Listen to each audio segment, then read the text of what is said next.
What's the word, good people? Back at it again. Another episode of Another Week in the Books. Book 2, Chapter 39. Here with the legend Spike Lou. I'm your host, Rich. Spike Lou, how you feeling today, brother? Feeling good, feeling great. How about you, my brother? Doing well, man. Can't complain. Glad to be back. Had to take last week off. I had a crazy schedule on top of traveling. And wasn't able to not only a crazy schedule, my Wi-Fi went out from like 6:30 to 11 p.m. the night we were supposed to record. Wasn't even storming, so that kind of threw things off. So that's why there was no episode last week. Y'all know we're taking every 10th episode off, so technically we just swapped out the weeks. We should be off this week, but we just took last week instead due to the technical difficulties. And like I said, me traveling, I couldn't find another date that would work to get it out by Friday. But you get to travel good to be back. I was in DC, man. DC for a wedding. Chaz was there. Shout out to Chaz. You know, my brother Salt got married. Beautiful time, man. DC, you been to DC? I never been to DC. Yeah, man. I put a little photo dump of DC, man. I put that camera on that Rico. How was it? Photo at the end. DC definitely ready for us, B. Definitely ready for us. Now DC love, man. It is a little wild with everything that's going on with National Guard, and you know, you seeing ICE jump out on niggas. But as far as the overall place, he didn't have a wedding party. It was literally it was no. It was he had a wedding, he had a ceremony, but it was just them. They didn't have like best man maid of honor. It was just them two standing up there with the. I've been to one wedding like that before. Huh. How many weddings have you been to? You said how many? Have you been to a lot of weddings? Man, I've been in 7 weddings. Jesus Christ! I've been a groomsman in 7 weddings. Like which says I take you know with pride, because that means people think enough about me to be like, I want to stand next to you I want you to stand next to me on my most important day. But that's a lot. It's a lot. I ain't gonna hold you. Is a lot of that, and this part like is a lot of that frat brothers. Stuff nah, like not really. So, well, a few. So I remember my boy Mike. You know what I'm saying, White Mike. He got married super young. I think we was 20. He got married. That was 07. I was 20. He might have been 21. That was the first wedding I was in. My brother Pierre, I was in his wedding. That's just been one of my best friends since childhood. Nate, who we had on last week, I was in his wedding. Ralph, who's in our same fraternity, I was in his wedding. My sister, I was in her wedding, and my brother-in-law. My boy Brian, shout out to my boy Brian, man. I was in his wedding. That's 6. Damn. My boy Jay Gaines, that's another childhood friend. So yeah, only 2 people were fraternity. Everybody else is just on some. Yeah, I just been on. Yeah, I probably know about 5 people who wedding I would probably be in. Would you do it? Because I got a friend who be on some like, hey man, like I don't even show up to my own stuff on time, man. I don't even want the responsibility of having to show up here on time. Please don't ask me to be your wedding. I've got asked to be in one, and I respectfully decline. That's kind of wild. I ain't gonna hold you. I couldn't do it, man. I couldn't do it. It was a scheduling thing. What's up? I think that's what I told him anyway. But yeah, oh no, I didn't even want to go to the prom, nigga. I don't want to go to no wedding, nothing. I ain't trying to do none of that. I respect people that's vocal about being like, hey man, I appreciate the gesture, but I don't want to do that. Wedding, listen, being in someone's wedding costs money. Yep. You gotta pay for the tux. You're responsible for all the other shit. You gotta be there early. There's just a lot of stuff that you gotta take into account. When everybody at cocktail hour, happy hour, you taking pictures in the heat. Like it's a lot of stuff. It's a beautiful thing, don't get me wrong. But it ain't just as easy as, oh yeah, I'm just gonna show up and be good. Like it's a lot of stuff that goes into it. Yeah, that's how I thought too. I don't know. I do it if like some of my homies, like it had to be my close homie though. Like not nobody like why you. If I had to wonder why they asking me to be in the wedding, I ain't doing it. Yeah, you got to get. They got to be my. They got to give you. They got to give you the speech. Like your boys got to be like, hey man. No, not my homies. Like that's if it's my homies, even somebody that I would expect. If it's somebody that I would be like, well, yeah, because if I were to get married, you be in my wedding. If it was somebody like that, they just have to ask me, and I'll do. Okay, got you. They ain't gotta hit you with the. They don't gotta hit you with the. I know you don't do weddings, but no, because they gonna mean a lot. No, they wouldn't have to tell. The niggas that I'm talking about wouldn't even say that. No way. They would just ask and expect. You know what I mean? I'm gonna tell them, yeah. But yeah, that's crazy. Let me tell you what I seen too much of this week, Rich. Oh, nah, let's talk about it, baby. I ain't seen enough yet. I ain't seen enough of it. You know what I'm We talking talk about the about. same thing. I 100% do. I ain't seen enough of it. I need the Oh, Netflix 30 for 30. I need the ESPN 30 for 30. I need the Netflix documentary. I need all of it, bro. I'm invested in this shit. I need the reality show. I need all of it. That would be exploitation of the mentally insane. That's what that would be. I need it, man. You would be. This is on my notes. You would be exploiting the mentally insane people, man. You can't exploit like slow people, crazy people, bro. Let's do it. I need it, bro. This so fascinating, bro. And the wives doing the shit too. The wives making. Oh man, I need all of it. For y'all that don't know what we talking about, first of all, go check it out. Dead in Sports. The stream is up. It come out on Wednesdays. I brought this up in the pre-show, and everybody was of a consensus, but it doesn't seem like Rich is on the same page. There is a league that is going viral on TikTok. Several leagues, I believe, is going viral on TikTok. Adult grown men. 37 U is what it's called. I've seen some say 40 U. Adult grown men are fully padded playing tackle football. A bunch of Uncle Ricos. A whole squad of Uncle Ricos. The old coach would have put me in ass niggas. I can throw this ball over that mountain ass niggas. I love it. Has-beens. I said this on it. I said this on Twitter. I'm gonna say it right here on Another Week in the Books. That is a mental problem. Something's wrong with you if you want to do that. Like if you want to play football past 26 and not get paid for it, then I'm being generous with the 26. If you want to play football, something wrong with you. Like if you desire to hit somebody, yeah. I think I know the answer. Is the issue the fact that it's tackle football? Yes. If this is flag football, would you have an issue? I'm fine. I get it. I may basketball, not like it, but I get it. Yeah, you want to play in the church league, bro. You want to play softball, slow pitch, fast pitch, softball. Like any of that is fine. You want to play pickleball, that's cool. You want to do tennis, box at the late age, like just, you know what I'm saying? Whatever, all of that stuff is fine. But the fact that niggas is playing tackle football in pads with a helmet on in their 30s and not get paid for it, it doesn't make any sense. It's not even Rich, you wouldn't be friends with a nigga like that. I definitely if a nigga told you during conversation, he was like, yeah, I play football. You like, wait, what? You play football? You mean you in the NFL? Like, you weird. Yeah, you're a weirdo. And what's even funnier is I know right now, if I told Spike, hey, I'm signing up, or I'm secretly playing in the league right now, I'm just too embarrassed to say. I think Spike really might sit down. He wouldn't say anything right now, but as soon as we end record, and maybe tomorrow, that might be on his mind to the point where he says, do I still want to record this nigga?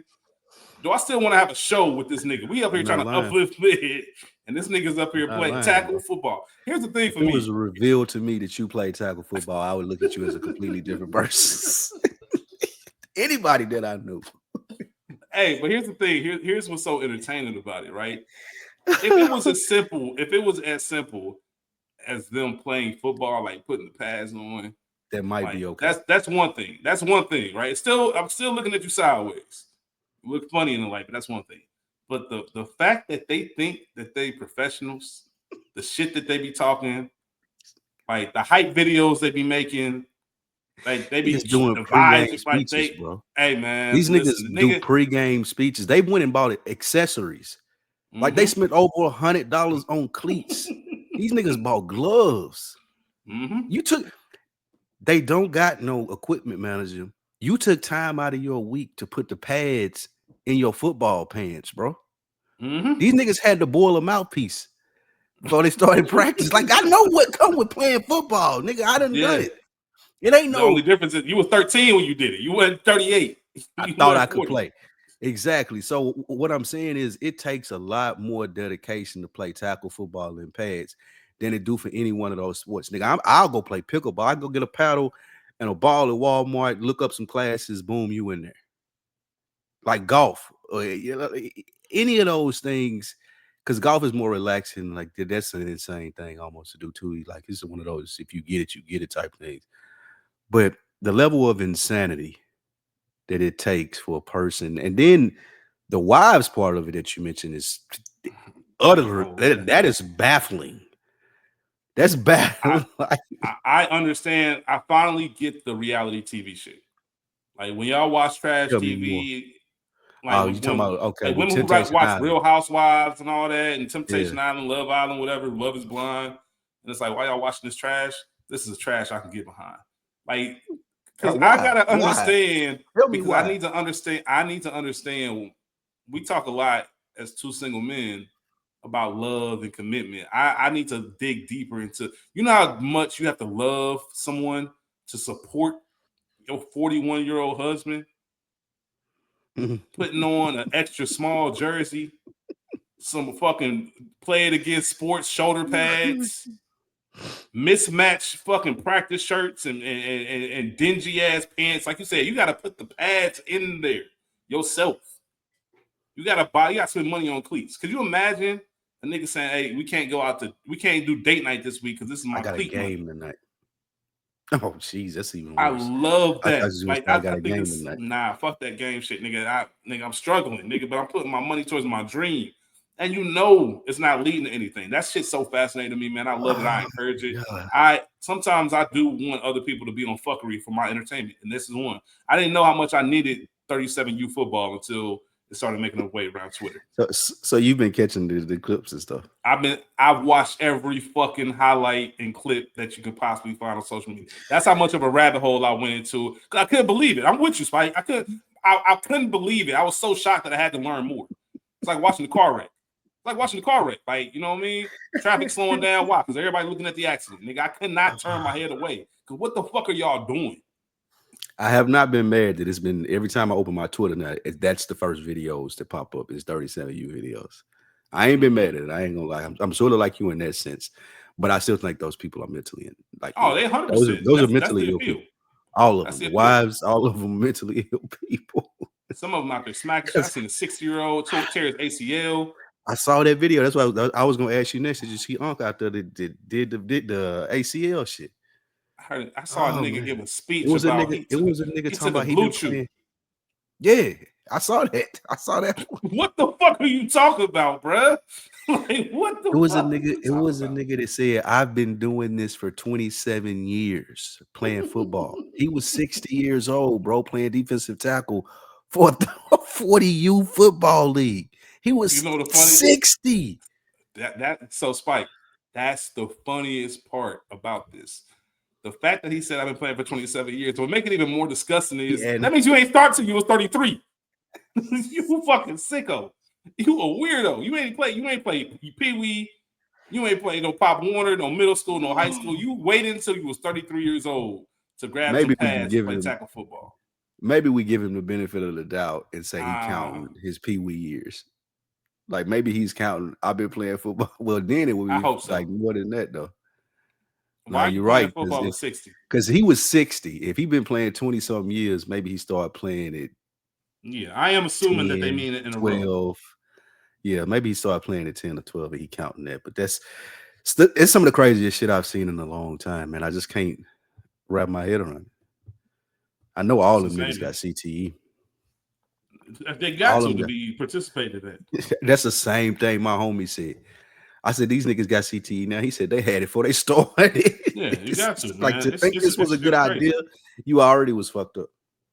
Yeah, it's wild. It really is. It's truly wild. It's truly insane. Like, I can't I tell people I'm a nervous laugher. Like when I don't have anything else to like say, I'll just laugh out of just a twitch. Yeah. And that's how I feel about all this. Like I'm so stunned that I just find it so comical. Cause y'all got me like, what? Like, if your homie told you right now, hey bro, I got a game on Saturday, come check me out. And he don't tell you nothing else. And you pull up and you see a bunch of grown ass men grabbing shoulder pads out their trunks. Wives got their other jersey on and shit. You like, what the fuck is this? I know my man's at least 45. Like, what are you doing? Go coach, my nigga. Hey, listen. Go help the play youth. Madden. Go bro. coach a youth sport ball. Go play Madden or something. Yeah. Bro, what are you doing, man? I can't get enough of it, man. I really do hope somebody like picks this up. And Did you watch the series with the kids was playing? Nah. It was on Netflix. You never watched it? That's good. I believe it, but that's expected. No, I'm saying to your point that this could be good content because it was I think it was called Little Tykes or something like that on Netflix. That shit was fire. I was invested like a mother. That was like my favorite show for a moment. And I all it was believe it. doing was in San Antonio, following like 7 and 8, 9 and 10 age football teams around, and like following the coaches around, and the players. Reality, that shit was fire. It's some of the best shit I've ever watched on TV. I believe it. I'll Yeah. watch it, man. I need to check it out, man. Shout out to the I think it's 37U, called 40U. Low Tykes. Let me see. I'll look it up and send it to you. Yeah, man. Shout out to all While I 40 do you, that, man. Keep chasing your dreams, fellas. Like don't let nobody don't let Spike Lee deter you from what you want to do in life. I don't care if you're 65, man. If you want to grab those I'm just pads and gonna that judge. helmet, man, go out there and crack somebody. Go do it, man. I'm just gonna judge you. Like if it ever comes up in a conversation with me, I'm judging you. I'm letting you know that right now. Like when the nigga tell me, soon as I played through 37, you roll off your tongue. Expect me to be looked at differently in my eyes, my nigga. I'm really gonna be considering. I'm gonna be considering being around you too, because I don't know what you're gonna do. Like a nigga that play 37, you might flip off at any time. Like y'all might be chilling at the bar, and the nigga flip off or like just snap on somebody. He might flip off on you, his girl. I have no faith that a nigga that play 37U can keep his cool anywhere. And that's one of the things as we get into this episode about me. I need to be around people that I know in if a situation get crazy, that you can keep your head about you and we can figure it out versus you crashing out. I don't hang around crash outs. Everybody in that league is a crash out. 100%, man. 100%. 100%, man. It's wild. It's some wild shit. I love it. I love it, man. As we talk about this episode, man, you see the title, Chapter 39, Have We Met Before? I want to get into a little bit of origin of what we're talking about or how it came about. You know, we've had conversations on here and other platforms just about men being surface level and how we need to do a better job of understanding who we are, asking more questions. You know, I think we've used an example of, and I've seen memes of this, right? You can be out in public with your girl, somebody come up, you can have a full 5-minute, 6-minute conversation, introduce your girl and all that. They leave, your girl asks, who was that, man? I couldn't even tell you his name. Know that nigga name. I just know that nigga. But you have a whole conversation. And that's the type of stuff that we do and we're comfortable with too. Right? That's such from around the way. That's Ray Ray. You know what I'm saying? That's Nuck. That's whoever their nicknames are. We just good with that. That's how we know people.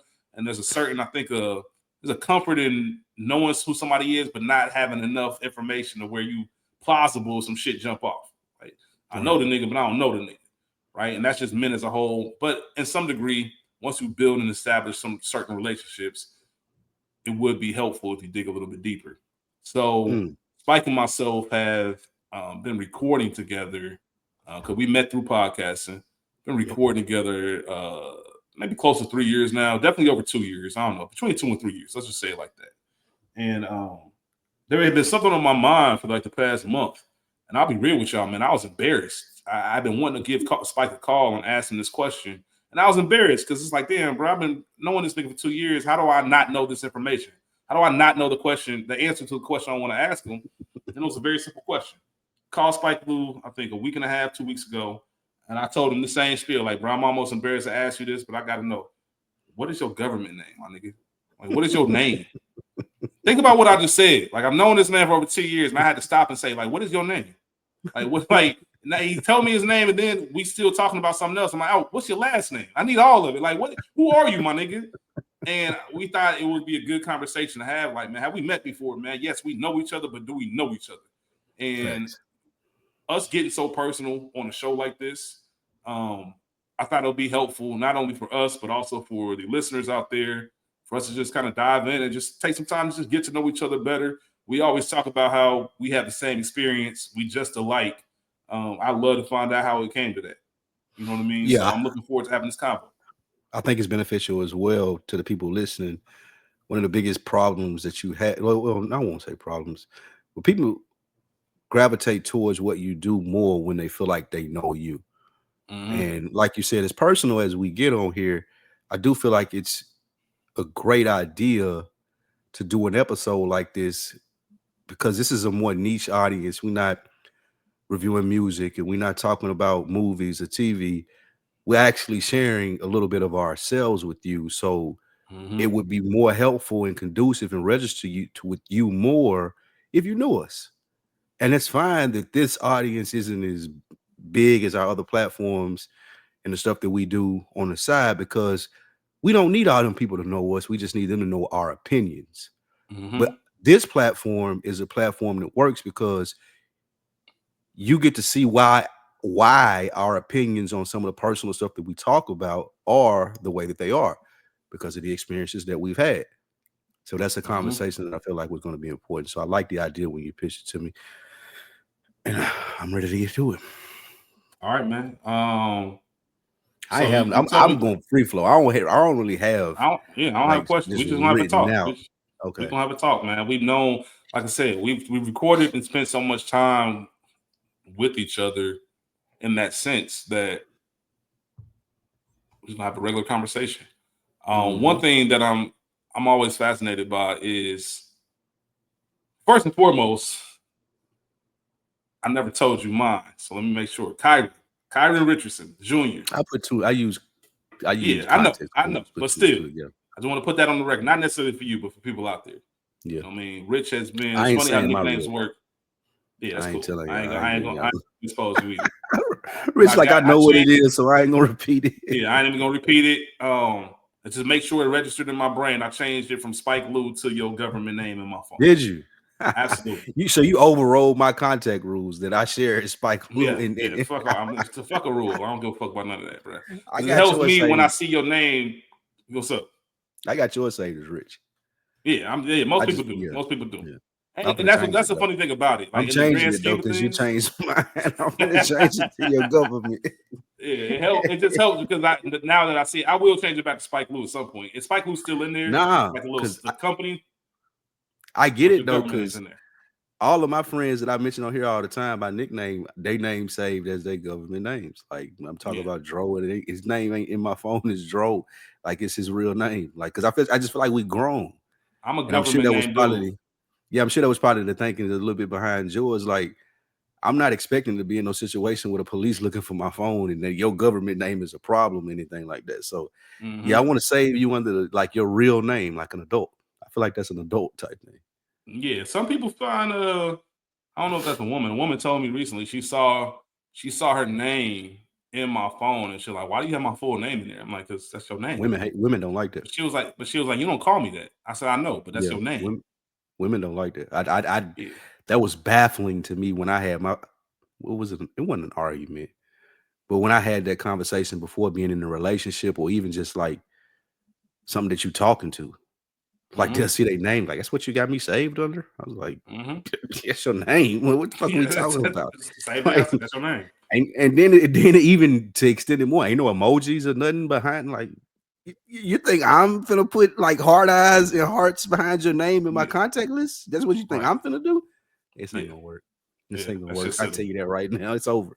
It's over That's right just now. silly. Like just like what you said with the 37U football. As soon as she asked that question, I knew that I'd never talk to her again. It Yeah, was I know it's over. I know it's up for that. She might not know, but I know it's up. I know it's it's a the wrap, last man. time you're gonna be hearing from me. You want me to put emojis behind your name? Yeah. I can't do it. I'm sorry. So let's talk about, speaking of names, let's talk about real quick just nicknames and how we got here. Just because people call me Rich, but there's been a lot of variations of it. So I think everybody, at least black people, at least, they have a family nickname, right? I have nicknames. There's certain things that when you hear it, you know what part of life somebody knows you from, right? Mhm. Like the fact that you know that name, I know you've known me since I was a child or whatever the case is. But I remember like in middle school, like seventh grade or so, people called me Special K, right? And Oh then man. somehow, I know, right? Nasty when I go look back at it, but people Yeah. call me Special K. And I say What around was the eighth premise grade, behind that nickname? Nick, my name starts with a K, and And it was Special Special K? K, That seemed like some special. fraternity shit. Nah, I'm gonna ask you about some that was middle frat shit school. too. Yeah. That's cool. Oh, That's cool. That was some middle school shit. That was just on some, they had the cereal yeah. Special K, and it was just it was That's lazy. It wild. was a lazy ass nickname. It was a lazy ass Yeah, nickname. that's wild right there. Um, and I say eighth grade, ninth grade is when it turned into K Rich, right? So my first initial and then my shortened version of my Last name. last name, and then somewhere in college, it's just the K dropped and it was just Rich. And none of these are stuff that I did. This is what people just called me, and it just kind of happened like that. And that's how we got to Rich. I know, the Lou part, but the Spike. You mentioned this before, but I always like to get a refresher. Spike is an acronym, right? Yes, an acronym. And What I does it even stand for? I explain it too to people, like even in professional settings. Like I just wanted them to know the premise of how I view life when they're talking to me, because I was interviewing for a job recently, and it was on my Zoom. It said Spike Lou, and the CEO guy was like, "What is Spike? Do you want me to call you Spike or Lou?" And I was like, "It's just an acronym." And I explained what it meant. I think he was impressed by it, but I'll go back even further to that before I get into the Spike. Um, you're right about when people know you, you can tell what, excuse me, when people call you, you can tell where they know you from. Because there's one name that I know that if I hear it, either they've been going to school with me since we was small and they know me from back in the day, or it's family. Because that's the only people that know me by that. Most people know me by Lou, and that came from the football coach in high school couldn't pronounce my full name. There's there's a Q where he kept pronouncing as a G, being a country ass white man from Nashville, and he dropped that part off to require the G or the Q, and because he couldn't pronounce it right, and just started calling me Lou, which I appreciate because that's the nickname that has stuck throughout the way. But man, I got a funny ass story. We talked about the 37U football. One of my memories as a kid playing football, I used to wear this shirt, and it had cabin fever on it. Cabin fever on it. It was like some Yeah. fucking pharmaceutical shirt. You know, when you was young and you played football, you could put a shirt over your pads. You had jerseys at practice. You put a shirt over Yep. your pad, and that's what, you know what I'm saying? And it was just one coach named Terry. That nigga used to call me cabin fever. And that shit used to make me so mad, bro. I'm talking about 8 years old. That shit, man, it used to piss me off. I don't even know why, man. One day I yelled at 8. I yelled at him because he called me that. And you know, you're a little kid. That ain't my name. That's what I Yeah. just what I yelled to him. I remember this vividly. And Yeah. he was shocked. He was like, damn, bro. Like, I didn't know you didn't like it, man. I'll call you something else. And Right. I just that always has stuck out with me because I thought in my mind at 8 years old, he was picking with me, calling me that. Because I know Yeah. your son, you coach this team for however long, you know my name. Why are you calling me this name that's on my shirt? That's how I'm processing it at 8. But I understand that Yeah. probably was no malice behind it. Him just being an older man and that using that as a reference point while we playing football to be like, hey, I'm gonna call him this because he wear his shirt every day. But for some reason, when I was 8, boy, that pissed me off. And I yelled at him one day.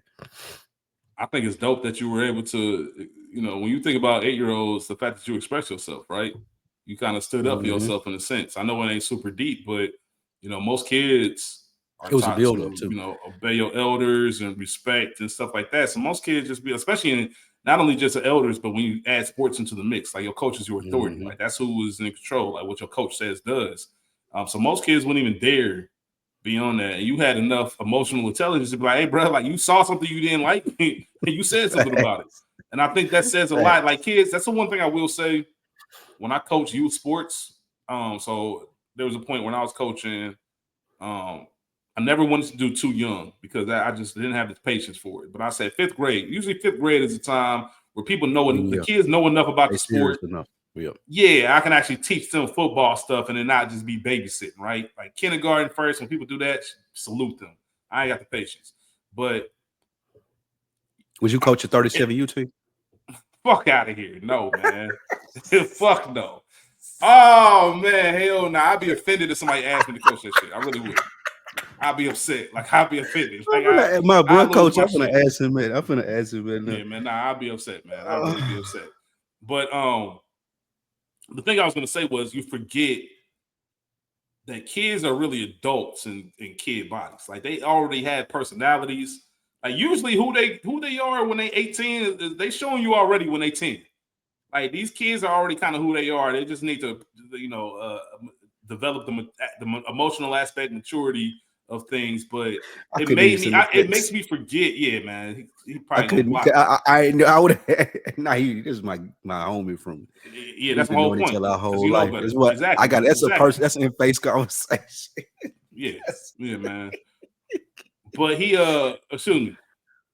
I looked at working with those kids made me think back to when I was in 5th grade and how grown we thought we were. Like the shit we was doing, the cussing and all that. And we was 10. And it make you forget, like, oh shit, these little motherfuckers bad. Like they are little humans. They little adults. They just ain't got no responsibilities and they ain't grown yet. But you kind of know who they're gonna be, like just the way you can look at a kid and say, oh, he's gonna be good at something, or this little nigga gonna be a problem in other areas, whatever the case may be. Yeah. By that age, you can tell as long as there are no extreme variables, this person is going to be this type of person. Like Yeah, by the exactly. time we was in the 5th grade and the 6th grade, you kind of had an idea of like, okay, this nigga, that nigga. And even looking back now, all of these years later, and the person that you labeled that way in the 5th grade, it pretty much added up. It's like, yeah, it's about what I expected. like this is what I saw. And good or bad. It ain't always bad either. It's good or bad. Yeah, exactly. It could be good or bad. Like there's some people you ain't surprised, like, oh, they started their own company and they doing great things. I knew that was gonna happen when that motherfucker was 10. Like, you know what I mean? Just the way some people carry themselves, and there's a lot of stuff going on with it. So that's interesting. So how you get to the spike? Oh, okay. I never answered that. You're right. So I knew that in doing podcasts and Lou wasn't going to work. It couldn't just be Lou. I thought that was too short. There's not enough story there, and you're here to tell a story. So also, when I started, I was listening to Combat Jack. Charlemagne was on Breakfast Club. So I knew that there had to be another name. I knew his name wasn't Combat Jack. It was Reggie Osei. I knew Charlemagne's name wasn't Charlemagne. It was Lenore or whatever the fuck the name Leonard, is. yeah, whatever Leonard. Monique Yeah. called him. Yeah, exactly. So I needed a pen name. And I was like, well, what would I base my pen name off of? And when we used to have a Realville Media website way back in the day, and you had to do your profile. In that profile, I said it was based off Spike Lee, in the sense of his creativity and impact to the culture. Like what he meant to Black culture in the 90s, I wanted to mean to Black culture moving forward in the things that I did. And there was an aspiration also to do movies, to do like production, because that's how I entered into all of this space was videography. Like that the original goal, and it still is. I still want to do it. I want to make a movie. So the thought process of it would be as Spike got older, I would continue that name on into a new generation of people who associated with content creation and movies and just adding stories to the culture. And I said, well, I can't just call myself Spike Lou, close to Spike Lee, and it just be that close name at the end. Like, where the Spike come from? Just because he motivated you, so it had to mean something. Yeah. So that's why I decided to make it an acronym and put words to each of the letters. And the words being, I've changed it over the years, but it started as seek power, information, and knowledge everywhere. Spike. It's been upgraded to seek presence, information, knowledge everywhere. And what that means is, because I have it on the hats and I want to make it a merch brand, I don't have to be known as Spike Lou. I'm fine with being Lou. Some people do call me Spike, but that acronym is a mindset in the sense of you want to do better. Everywhere you go, you're looking for your presence to be felt. You're looking for knowledge to be understood and shared. You're looking for information to become better, and you're doing that everywhere you go. You're showing up as that person who's looking to push those things forward. That was my thought process and how I came up with the acronym. Those were the words that I feel like were most powerful to me. So I'm in a weird space now with it, where people have started calling me Spike. So it's going to be interesting trying to sell people a hat with what they feel like my name is on, or a shirt that they feel like my name is on, versus no, this is a mentality. Like Mamba, you see Mamba mentality and you know what that means, but I don't think people call Kobe Mamba. They didn't call him that. Well, I mean, I guess they call him the Black Mamba. Black So Mamba, yeah. I'm in a space now, especially as you and I have more conversations about what we want this to be, building this business out, as to, do I want to dead people calling me Spike, or continue that? And you can give me some feedback too, at real time while we're talking, or continue that, but also push for people to understand that's not me. I'm not Spike. That's a mindset. and you can have that mindset too. So you can be comfortable buying this hat, buying this shirt, supporting this cause, because once you have this on, that mindset is, I'm going to show up as me everywhere I go. I think you can lean into it. It is you, and it's me, and it's Mo, and it's Portia, and it's Rachel, and it's School, and it's Dro, and it's, you know what I mean, Big Jeff, and it's everybody. You know what I mean? It's like, yeah, this is my moniker, but I'm just carrying this on. It's like when I think of Lil Duval, right? Duval is Duval County, Jacksonville, Right. where he's from. Good point. Right? You get what I'm saying? Like I represent everything about my city. You represent everything. Every letter in Spike is something you represent. It is you. You can't go back. Like what people gonna do? What you gonna do? Don't call me Spike? Like you think that's gonna work? Like, nah, I was you know what I'm thinking saying? about that. Like, yeah, I mean, I think I understand the sentiment behind it, but you are the brand. Like, you know what I mean? Like Spike means more than just the name. I think that's the most important part to get out.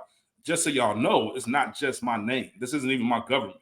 This is created because of that. And this kind of can go back full circle into what we always talk about as far as being more vocal and being more present. Speaking of the P, being more present and having a presence online so people can know that. You know what I mean? That might be a great little short video to post and maybe pin on one of your pages so people understand Spike is bigger than just what you call me. Spike is a whole movement. It's a lifestyle. It's a whole. I only fuck with Spikes. People that are out here seeking, presence, information, knowledge everywhere. Facts. And I think that's a whole, you can run with that. You know what I mean? And I think it keeps, at least for me, and this is good. This can kind of be a perfect transition. I like having certain parts of myself that only certain people have access to. You get what I'm saying? So it does bring me some joy when people call me by my government, and I know, like, oh, you know me, right? You know what I'm saying? You know me, like, you know what I mean? So there's certain things. There's a name that I hear that I know I'm at home. Yeah, because nobody anywhere else that I've met through any of my travels will call me this other than someone who knows me. Yeah, that's how I got that, and that's comforting. Like I agree with you 100%. It's comforting because you put so much, and we've talked about this before. A big part of not being as eager to get on social media is because I don't believe in sharing everything with strangers.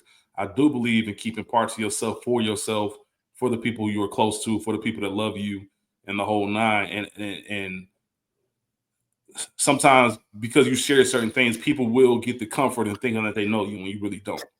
And that's one of those things where I've heard from people, hey, you do a great job of letting people know enough to where they feel like they know you, but then when they sit down and think about it, like they don't know nothing about you. And I like operating in that space. And it goes to something that I've heard. Let me just ask you this way before I even get into mine. Is there a label that you've received that irritates you, or a misconception about you that irritates you? What is it? What is it? What would that be? Sneaky. Same thing for me. That's exactly what I was going to say. I think we've talked about this before. Sneaky, secretive. Yeah. Yeah, it's all the same family to me. I hate that. That's the number one for me because you and I take like everything that you just explained was a reason why someone who overshares would consider us sneaky. Like everything ain't for everybody. And the fact that we have the discernment to understand that some people take that off as, are you holding something back? I'm not holding them back. That's just not for you. Yeah. I don't really, like, me and you don't operate in that space where like you should know the most intimate details about what I got going on a day-to-day basis. And it also goes to that mindset of what you and I talked about and agree on. It's like, what you gonna do about it? Like, what am I gonna tell you for? Like, not diminishing your value or anything or how I look at you. You're still a cool person, but at the end of the day, I hate because I hate when people do this to me. I'm not just gonna trauma dump on anybody just to be having a conversation because you called my phone. Like, I could be going through something, and if it ain't nothing that you could really help me with, and sometimes it does help just to talk. But if I don't feel like you one of those people, then like I'm not sharing that information with you. Like, there are very few people, and it's funny. I had this conversation with J. Hope this week. There are very few people that in my eyes are, I don't know the word, because it ain't that I distrust them. It's just that I don't feel like that's a part of our relationship. There are very few people like when traumas or things that are going on in my life where I feel like, well, I need to share this with you because I need comfort from you or this, that, and the third. I'd rather just appear to be okay. I'm fine.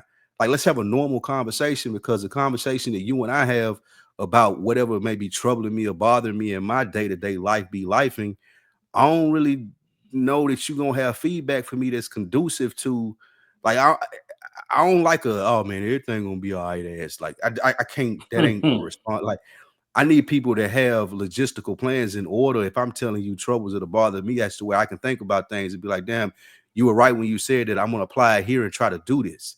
I don't need to just talk about my problems with people, because I feel like that makes your problems more prevalent than they are. Every Yeah, conversation that I have, everybody not gonna know what I'm going through. Like, some conversations that I have, some people just gonna think everything in my life is great, because that's how I'm like explaining to you. Because it ain't no need for you to know about the other stuff. But there are some people who are in that circle has to be like, man, I'm going through it, bro. But that's because I can have a conducive conversation with you, and you can say something that may spark me to do this or may spark me to do that, and help me out. But that's not every conversation that I have with everyone that's close to me. and that was what I was going to So ask you. I don't know Do if you that still answers your. Well, do you still feel like you have space where you can have an outlet for those things? Like, do you have people, if you do need to get those things off your chest or vent or whatever the case may be, you have that space and opportunity to do that? Or are you all the way reclusive when it comes to that? Do you prefer not having anybody know what you're going through? Or do you have a handful of people that if you need to, you can vent and let it out and whatever the case is? Yeah, I have a handful of people. I'm getting better at. Do you take advantage of it? Do you utilize it? Yeah, I was just about to say I'm getting better at utilizing those resources. Doing this show has helped me a lot in utilizing those resources, um, and being more comfortable in doing so. I Is ain't there, I ain't all the way there yet, but I yeah. am better at it than I used to be 100%. What about you though? Because we share So similar brain. What yeah, for you? ours is the same. Mine is the same exact thing. But before I get into it, I want to ask you one quick question because I'm going to go into it with me. Is there anything that you can pinpoint about what it might have made you that way? You know what I mean? What might have made you more reserved or more inclined to keep things to yourself rather than share? Is there anything that Absolutely. you can think of? Yeah. Yeah, What is it? 100%. It's not having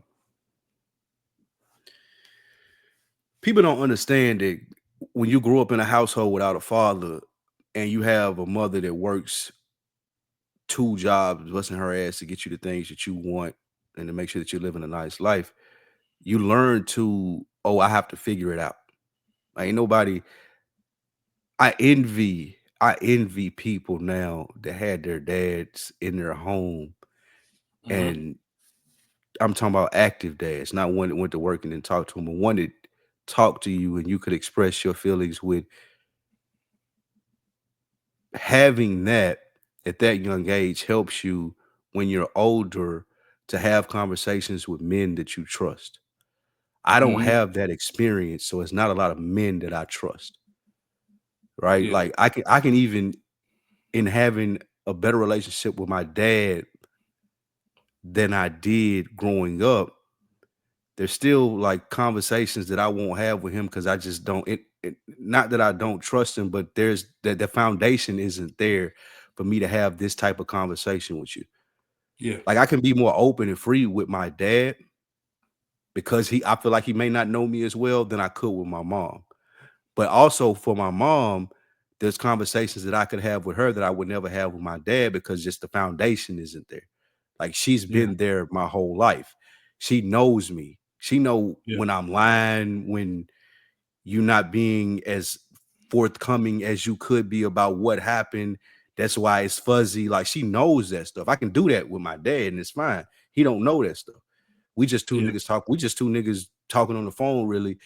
I just happen to be your dad, and we just happen to have a relationship that we can, it's gotten better so we can feel like we're growing close. But to answer your question, I've gotten more comfortable doing it. I'm not as comfortable doing it. And the reason is being I've never had that experience in my life, in the sense of I feel safe in telling this to this person without them judging me. I don't have brothers. I don't have like a dad that would have understood it as a son growing up. My mom, I feel like, oh, I have to impress her or make sure that she views me in this light because I'm her only son. And that's yes, your mother. You know how you want your mother to portray you. So Yeah. that comes from, in my case, just not ever having anyone to share the information with anyway. 100%. I get it. That makes sense. So That's fascinating. it's it's as an adult, it's gotten better. That's probably that probably was one of the bigger from big. I was in a long-term relationship for 7 years. That was probably one of the biggest problems in our relationship is she felt that way. Like, I feel like I know you. And it wasn't Yeah. anything on her end in the sense of I don't want to tell her this or that. It's just like how I am in the sense of sharing information. Like Yeah. It's like, people feel like I have walls up. It's not that I have walls up. If you're interested in it, I'll tell you and have a conversation about it, but I'm not going to volunteer the information. And that's what a big disconnect comes from me with people. And when they feel like, oh, what you said, the pet peeve was, oh, you're sneaky or this, that, and the third. And it's just like, I'm not volunteering the information, but if we get in conversation and it need to come out, it's going to come out because I fuck with you or you're a real person and I perceive this of you, but I'm not going to show up and volunteer this information. Man, I'm having a horrible week, this, that, and the third. I ain't doing that ever. No, I feel you. And that's the crazy thing because I feel like myself, even you, we have no problem being open and honest about our feelings. But when you want to get into the exact specifics behind the feelings, then you better ask the right questions. You need to show me that you care. You need to show you, like you said, that was a perfect way to put it. Ask the right questions because I'm not volunteering the information. Like, this ain't just Exactly. like, but if you continue to be intrusive and it come from a place where I know that you not being nosy, I know that you like really have my best interest at heart. It's like, I'm gonna share it with you because I fuck with you. Yeah. Yeah.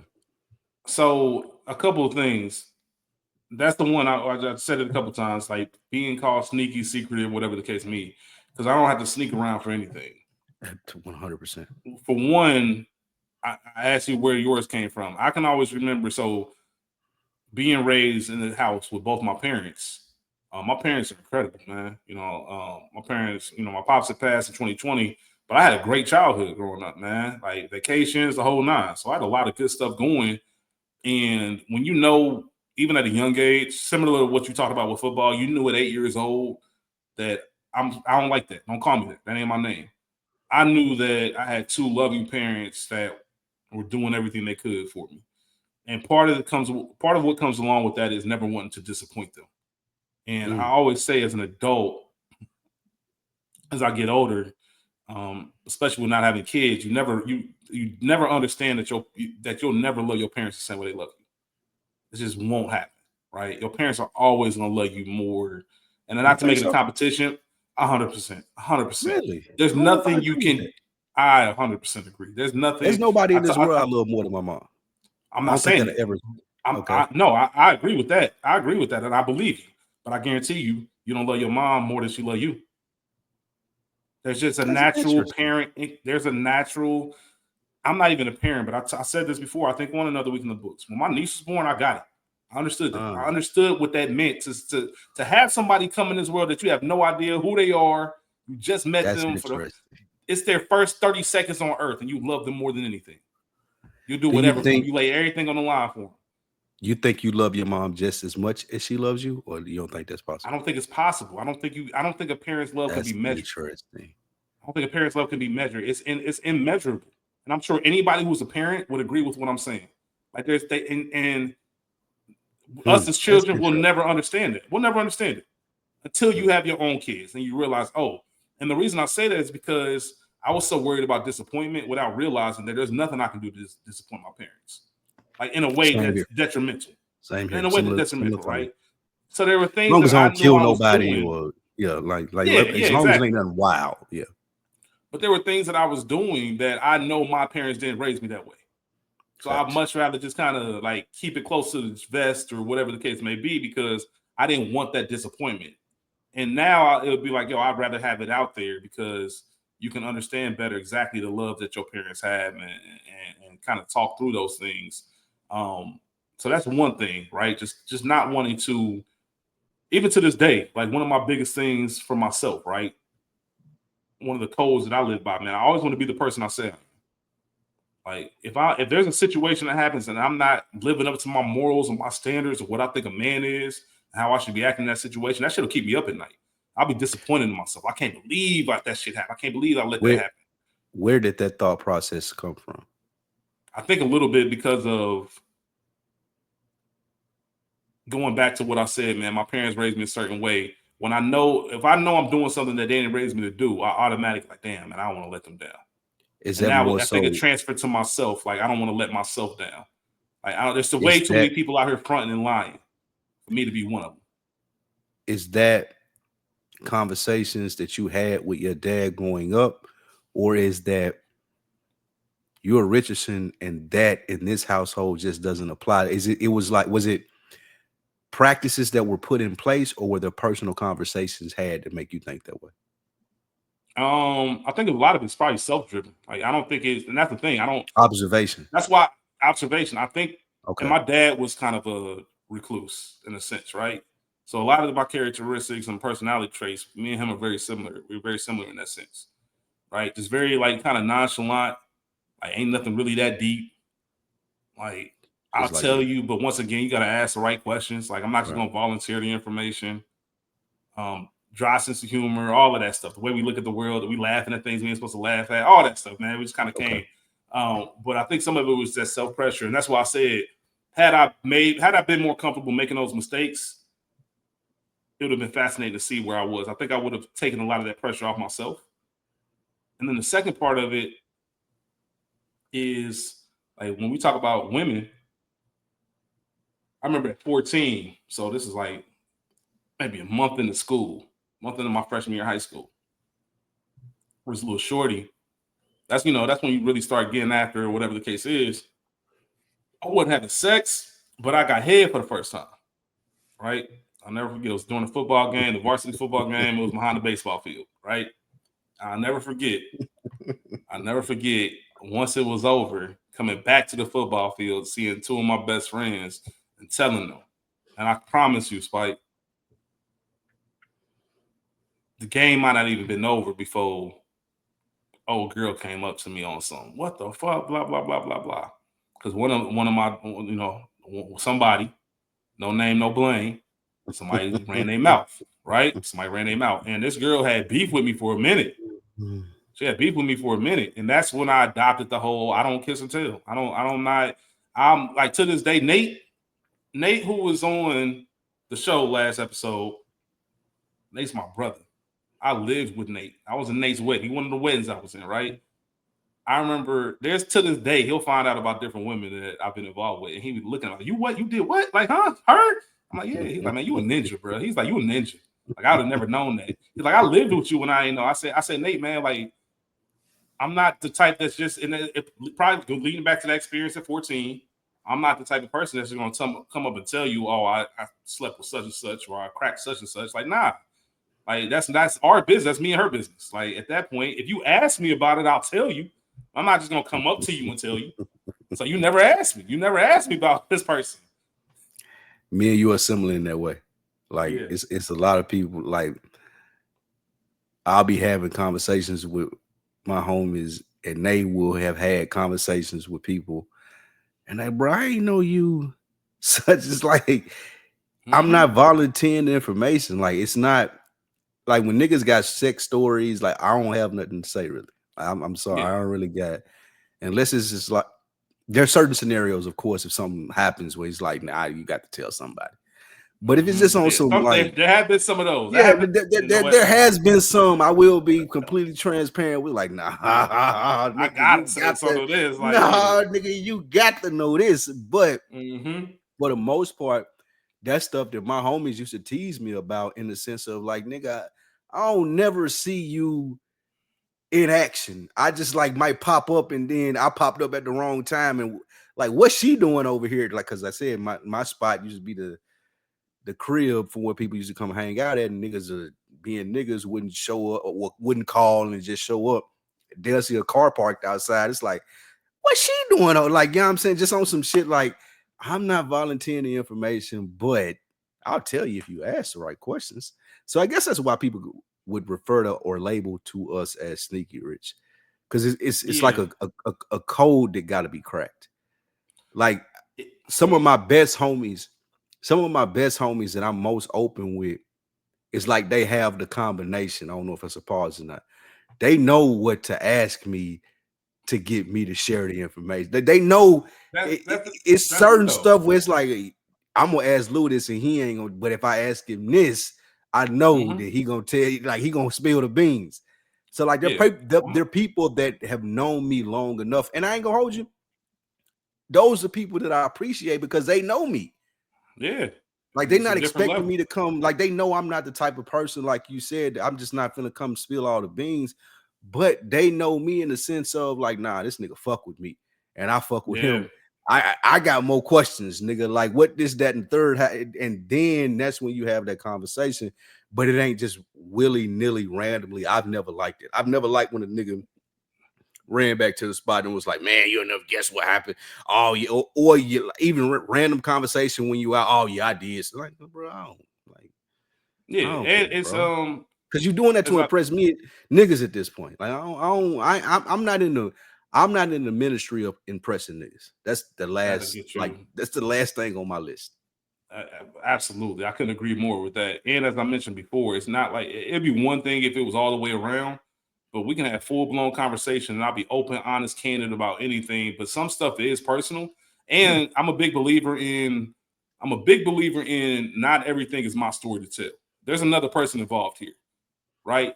Yeah. You know what I mean? There's a whole other person involved here, and if this information gets out, it's gonna look away no different than if that person was mentioning my name in a certain way, whether it's their truth or not.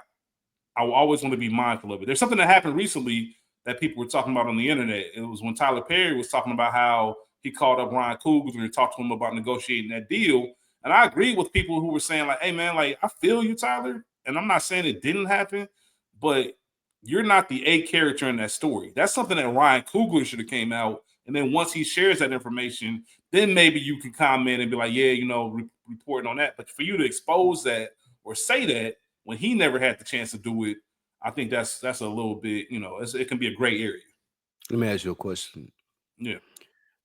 Does that surprise you about Tyler Perry? Of course not. Okay. Of course So he not. comes out. I was wondering, was it just me? And that's why I asked, because I didn't want to No, lead a no, he witness comes off that anything. way.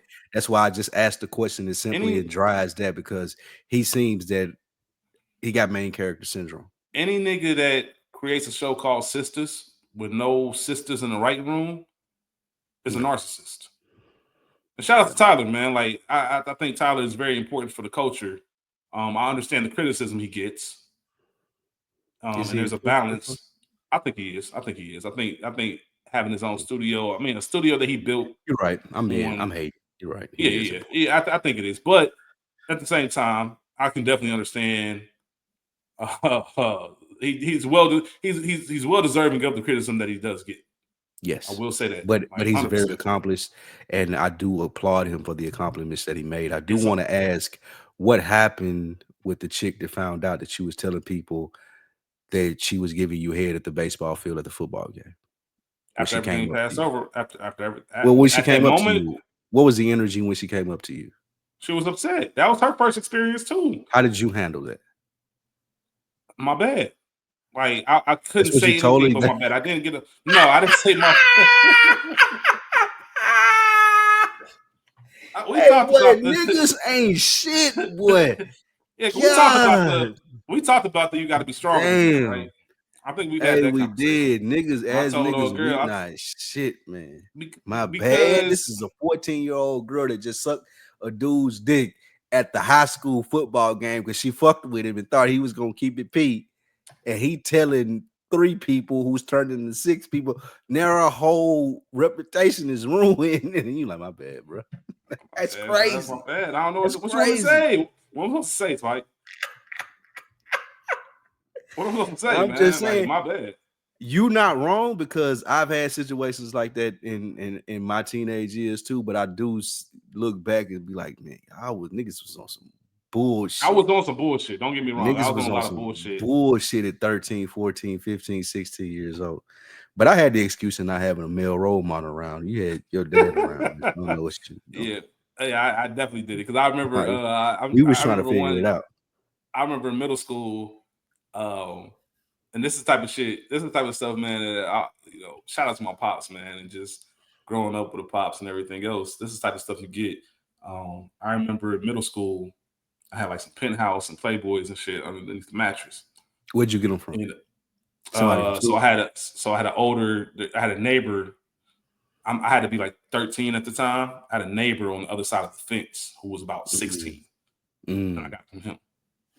Gotcha. It was my partner, one of my boys in school. He had all like the porn tapes and stuff. So he played boys. He bring them to school in his backpack and all that whole stuff. But I remember having that, and my dad, I guess, would go. He was going through my room, and which I can understand now, because if you're raising kids, how old were you? Like 13, 12, 13, somewhere around there. And I remember Dave Chappelle had a joke about this when he mentioned, like, he was going through his son's room. He's like, man, I just want to see what kind of nigga this is. Like, what kind of nigga is in my house right now? Like, what kind of person? Like, who is this dude? You get what I'm saying? Like, as a parent, I'm sure you don't want to invade your kid's privacy, but like, is this nigga, like, Spike, I can see you doing that. Like, is this nigga weirdo? Is he like, what's going on with this dude? Let me just kind of take a little poke around. And he found him. And he didn't, my pops was, like I said, we very similar. So he came to pick me up from my grandparents' house. That's where I used to catch the bus. Pick me up from my grandparents' house, and he said what's up and all that. And he had it in the back seat and kind of reached around the back seat and put him in the lap. Like, so I'm just ain't no pre talking nothing is there.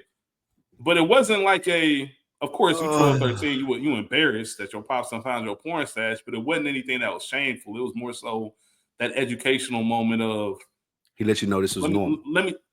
Not that, he let me know that what I was looking at wasn't normal. I wanted to make sure I knew this isn't sex. Like, I'll never forget this. There was a penthouse, and there was a spread with these people in blue paint. I don't know why. I just remember that very specifically. It was blue paint, right? And I remember him saying, like, this, I don't want you thinking that displays like this or walk around the blue paint like this isn't sex. Like, what you're looking at is not sex. It's really to be valued and everything else. And it's something I still carry, because I think about all the sex I had at such a young age, and I'm like, man, I did not have the emotional maturity to really go through that. Like, you shouldn't be telling women my bad. You have to be emotionally mature enough to really handle certain things and be weary of their concerns and their feelings and emotions and stuff too. And we just had no idea. We had no clue. We were just trying to get a nut. You just blew my mind in the sense of the differences in having a man around who's adult and mature enough to tell you this isn't sex. Yeah. And I didn't. Your feelings are normal. Yeah, your feelings are normal, but how you going about it there's a different way, son. 100%. That's so important, because I didn't have that. And I found my granddad's porn collection, old magazines, pictures, like you said. And because there was no one that found me out or was able to have the conversation with me and say, this is the sex, for a long time in my mind, that was my perception of it. It's like, it's this right here. There was never no one that was so good. And it just hit me like a ton of rocks when you said that, because I remember finding the stashes too, taking some of the books, pictures, getting the video. Like my homie, his uncle had the videos, but never in my life had anyone found it or found me out and be like, look, this ain't that. Like, that's fantasy. So for a long time, you approach the women, your conversation with women, like what you're looking, when you said, just, I'm trying to get a nut, that was the perception. And not necessarily the excuse, but when you look at the behavior of men in the mid 90s, late 2000s, I'm sure a lot of them have the same story as me. It's like no one explained to them, like, that ain't what this is about. Like, and I feel like if Diddy had somebody like that to tell him, they're like, nah, this ain't what you're supposed to be doing, then maybe he wouldn't have had the sex parties and been freaking off like that. I know it's a wild assumption to make, and not giving him any grace or saying that he's any less of a bad person, but it does register with me when you say, like a ton of bricks, I had a dad to tell me that this isn't normal. Right. I Yeah. didn't have that. So I thought that was normal and that was the approach and the stuff that I would see in the flicks or VHS tapes that we had, the magazines that we had, or the things or how we would approach women. And I think that's a very good point. Chapter 2, when we had school on chapter 2, man, school was talking about his addiction. He told a story about the time I went over his crib. He pulled out some coke. Yep. Right, just to kind of get a temperature read on it. And I went off on him. Reason being, I remember similar situation. Pop scared. I was so scared straight about cocaine. Like to this day, never tried, never wanted to consider trying cocaine. I just never forget that conversation about like, if you take this, you're gonna die. Like, you know what I mean? I was at a young enough age to where it was like, oh, I believe that. And I know because, in the 80s, cocaine, before people found out like the dangers and before limb bodies, cocaine was as recreational as weed or cigarettes or, it was nothing. It wasn't even looked down upon to pull out and take a bump. Shout out to Mo, as he likes to say, take a toot or something like that. And I remember my pops, because of probably of growing up in the 80s, and my pops had a lot of one thing he always appreciated was that I kept childhood friends, like even to this day, like friends that I've known. That's why it means a little bit more, because especially with my pops not being around anymore, like there's people that knew my dad. They know him. They knew him the whole nine, right? So that's a whole deeper appreciation. But he didn't have that because his friends started tailing off and going down that wrong path. And a lot of it was due to drugs and coke and everything like that was going on in the 70s, seen in the 80s. And he just wanted to make sure I never fell into a crowd like that and thought that doing that was cool. Somebody convinced me that doing that was cool. And that's probably a big reason why I never had any kind of curiosity or anything about coke. Like I smoke weed and shit like that, but I never once wanted to do anything further than that. How did he do that? How did he, like, what were some of the, I was don't it remember talking to you? It was definitely a talk, and we were in the car. I remember that for sure, and I remember the talk, but I don't know how the conversation came up or why it was even coming up. I don't know what happened to him that day or what he saw or what kind of news story there was. For whatever reason, he wanted to make sure I knew, like, don't fuck with this. We don't do that. We don't fuck with this. Like, he didn't even talk to me about weed or anything of that nature. You know what I'm saying? 'Cause my pop smokes. But it was like that for some reason, cocaine, like, nah, man. Well, I don't want to see you down that path of doing this shit and never eat college. None of that shit, man. I never even attempted to try it, never even thought about it. And because of that conversation. I never had a conversation about it, but it holds that stigma for me in the sense I would have reacted the same way that you reacted with school, is because I have family members that smoke. And I would see how, like, they would, how I put this. All right, so one was my dad even at one point smoked. And I will remember his girlfriend coming to pick me up or wanting to come pick me up and visit him in jail because of shit that had to do with whatever type of lifestyle that he was living. And I remember thinking as a kid, like 9, 10 years old, like, I don't want to go. Like, I'm not trying to go through all, like, it's just not interesting to me.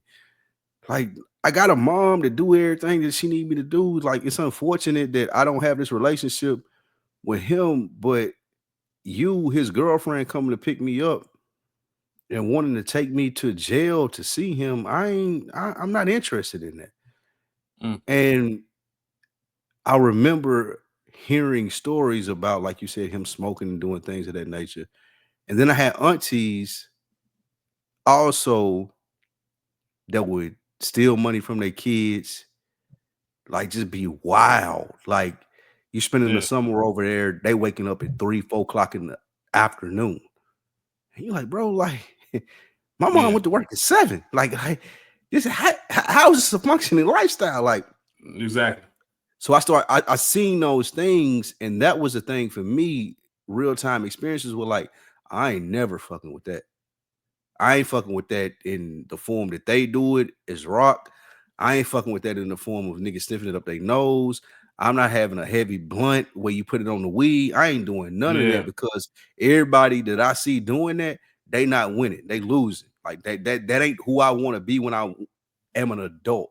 So I had real time experiences, and that's I've never done like what you said, and would never do like coke or anything of that nature, more harder drug than weed, or there's some variables, but we ain't got to get into that.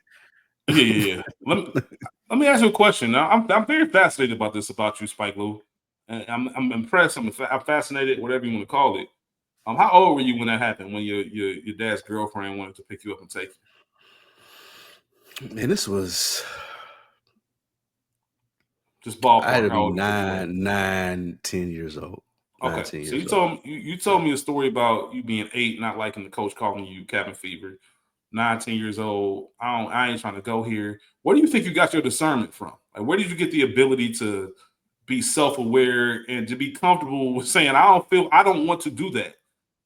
Because That's once again, easy. as I said earlier, kids are That's conditioned to listen to adults. And you that's an sounded like you easy had no answer. problem expressing yourself and saying, no, I don't want to do that. Where'd that come from? My grandmama. My like Okay. nigga, my grandmama, God rest her soul, she passed like right when the pandemic started. I had so much admiration for that lady in the sense of there was never a situation where like I'm not gonna tell you what I'm thinking. I don't give a Mm-hmm. fuck how you feel about it. I don't give a fuck how you judge me after this. Like I'm gonna tell you exactly what I'm thinking. It don't matter who I'm talking to. It don't matter what we talking about. And that's the ongoing joke because we meet up every year, celebrate the anniversary on her birthday or her death, and we all as family. Like we we joke that there's this gift and this curse that she passed to all of us because all of us are like that. How people say that I hear this all the time when I'm working with that end. I hear this all the time, like from you or Mo. Like Spike is gonna say what he feels. Mm-hmm. Like it ain't gonna be a layer of I need to be politically correct or whatever it may be. It's gonna be like this is what I thought in this moment. This is what I'm gonna tell you. All of that stems from my grandmother. My family is like that. You have to have thick skin to be around us because we'll all hit you with the what like that would offend most people, but we're Yeah. used to it because we heard our grandmother do it our whole life. So it was 1,000,000% her influence that was like, and I have to cut it off sometime because it don't work in corporate Yeah. America. Like you can't do that. Like I have to catch myself sometime still being in corporate America to where, Lou, you can't say that. Like you can't tell this white man that he like you can't just shit on him like that. But Right, that's right, the right. school that I'm from. I'm used to being able to shit on people like that. And it's fine. That was one of the superpowers that my grandma had. Like, it's fine. I'm gonna shit on you right here, but I don't see why we can't be friends a minute later. I don't know Yeah. what I did. Like, I don't even know why you offended. I'm just telling you what I was thinking, and then boom, let's move on. It ain't personal. I ain't doing this to shut you down 100%. What I'm doing, I'm just speaking my mind. And a lot of people, what I find out through life, I didn't realize this that people thought this way about me until being open to feedback and being in a relationship. Like when I was in there, my girl used to tell me, like, you're kind of harsh in your feedback. And I was like, I'm just being honest. Like that, it's a natural thing for me growing up around the people that I grew up with. So It's hard to turn that off. that's interesting because I can sit here and I can tell you that I admire that. And the reason I admire it is because I think a lot of times when I'm making a point about something or I'm giving my opinion about something, one of the things that's popping in my mind is I want to make sure everybody can understand, right? I want to make sure that there's a level of understanding. I don't care about the agreement or disagreement part. I at least want you to understand because I feel like conversations are more productive that way, right? Mm. And the one thing about speaking that way and thinking that way is that not everybody deserves that grace. Sometimes you got to let people know what it is and keep it moving. It's not your concern about whether you understood it or not. This is what it is. And I think I respond to that kind of feedback better, right? I don't care about the fluff and all that other bullshit because you want to, I always talk about holding space for people, right? Mm-hmm. Understanding that not everybody comes from the same walk of life. Everybody has different experiences. And I always want to be respectful of that. But that doesn't mean that somebody has to stop being themselves just because of that, right? Like, and I always appreciate when you can not even think about the understanding. Like, listen, I don't give a fuck how you take this, how you receive it. I'm gonna tell you because you asked me, or I'm gonna tell you because it needs to be said. And what you do with it after that is what you do with it. Like, I respect people like that because it can get a little bit muddy. You feel like for people like us, our personalities, you feel like you're doing a little bit too much walking on eggshells when all you really want to do is lay out the truth. But like, to your point, some situations you can't just do that. So you condition yourself to talk about it a certain way, but it also feels inauthentic. And we're both people. I Facts. can't do anything that's not authentic. I don't care what it Right. is. Whatever I'm attached to has to be authentic. If it's made up, if it's staged, even the shit I watch. When I'm watching this fucking skit on Twitter or Instagram, and I feel like that skit is staged, unless you're a comic like Drewski. Speaking of Drewski, I can't wait for the 37U skit. I know we got to be working on that right now. But unless you're a comedian like Mojo or whoever the case is, if it's just like two regular people staging some shit, fuck out of here with that. I want the real authentic reaction shit. I agree with that 100%. And it it what it does is it makes us more observant to the rooms that we're in, because as you get to our ages in life, you understand that everybody can't handle it. Mm-hmm. So that goes back into the question that you asked about being sneaky or things of that nature. Because I'm really bad at like my facial expressions when people are saying stuff that's bullshit.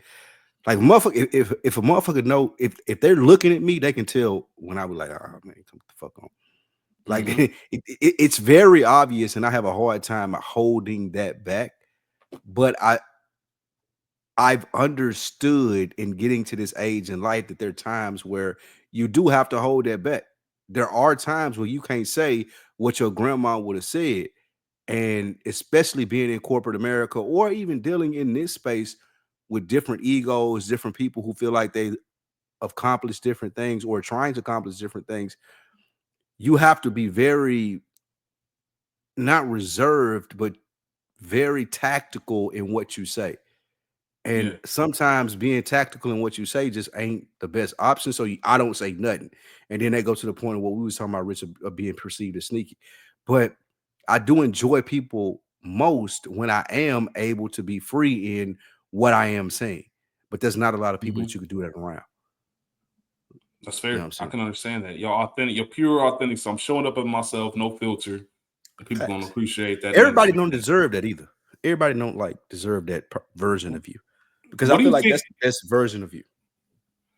Knowing your mom did everything she could to support you, which meant working, working jobs, not necessarily being around all the time for you, and you going over your great grandparents' house, and them having a big part in raising you and everything else. What do you think it was that helped you not go down like a crazy path? Because a lot of people, when you're that young and you don't have any supervision, like if you a certain age and you can do whatever you want to, come in the house whenever you want to, it's very easy to get in trouble and fall into bullshit. Why do you think you never fell into that? What you said earlier, not wanting to have your mom, what's the word I'm looking for? Disappoint? Disappointed, yeah. Yeah.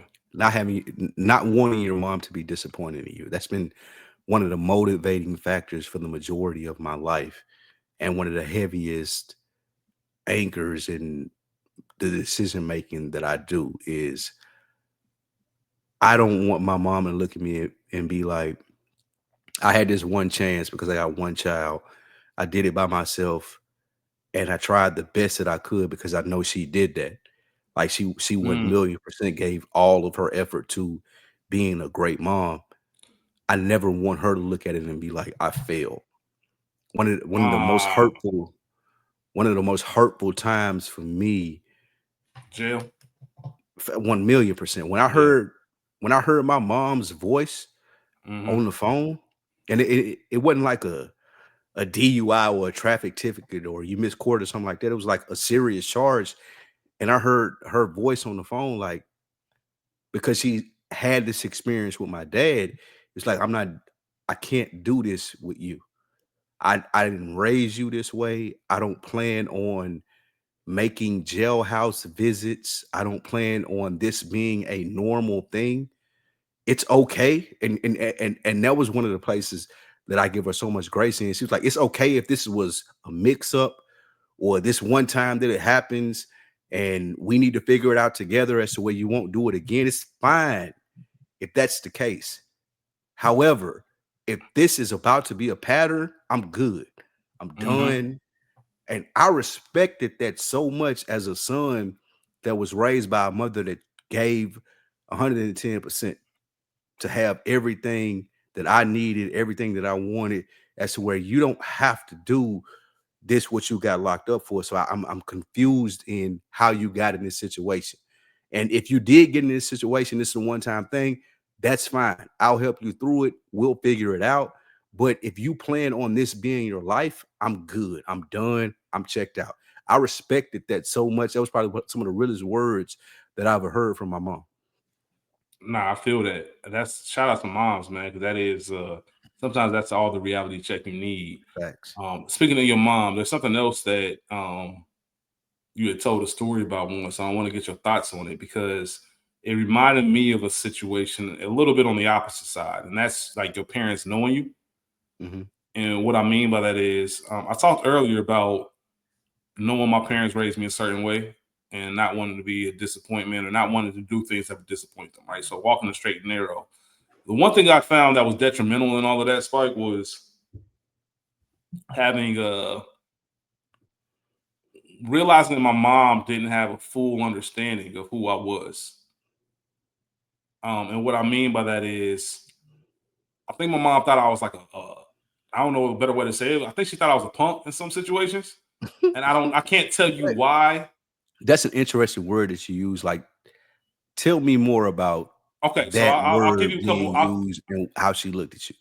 All right, so I'll give you an example, and I don't. Maybe that's not the best word, but when I explain it, hopefully everybody understands what I mean. Um, I, the better way to say it is, I don't think she knew I had an edge. I think she just thought I was a sweet kid. And I don't think she knew I had an edge. I think because Okay. everybody, Spike, when I tell you every adult liked me, teachers. So when I was 7 years old or second grade, whatever, however old you are in second grade, that's when I first learned about the word charm. I didn't know I had it, but I learned that day. My mom came from a parent-student conference, and I think there was like teachers love me. I think there was one teacher in particular that said, yeah, sometimes it's like a late on an assignment or two, but he's so charming that I always let him get by. I remember her telling me, like, hey, you're doing good What in grade? school, but you like second, third grades, Okay. elementary, young. So I didn't know what the word charmed was until we had this conversation. I remember her telling me, like, hey, are you doing a good job in school? I talked to Mrs. Such and such. Like, you can't use charm to get your way through life. Like, you're a charming Who said young that man, to you you? can't use charm. My mom. Mm. That's when I first learned about the word charm. Like, what's that mean? Like, just you know how to talk to people to get what you want. Like, you're charming. Like, and when I tell you, I'm talking about aunts, uncles, grandparents, friends, moms, like every parent liked me. I was the guy you want to bring home to your parents. I'm a gentleman.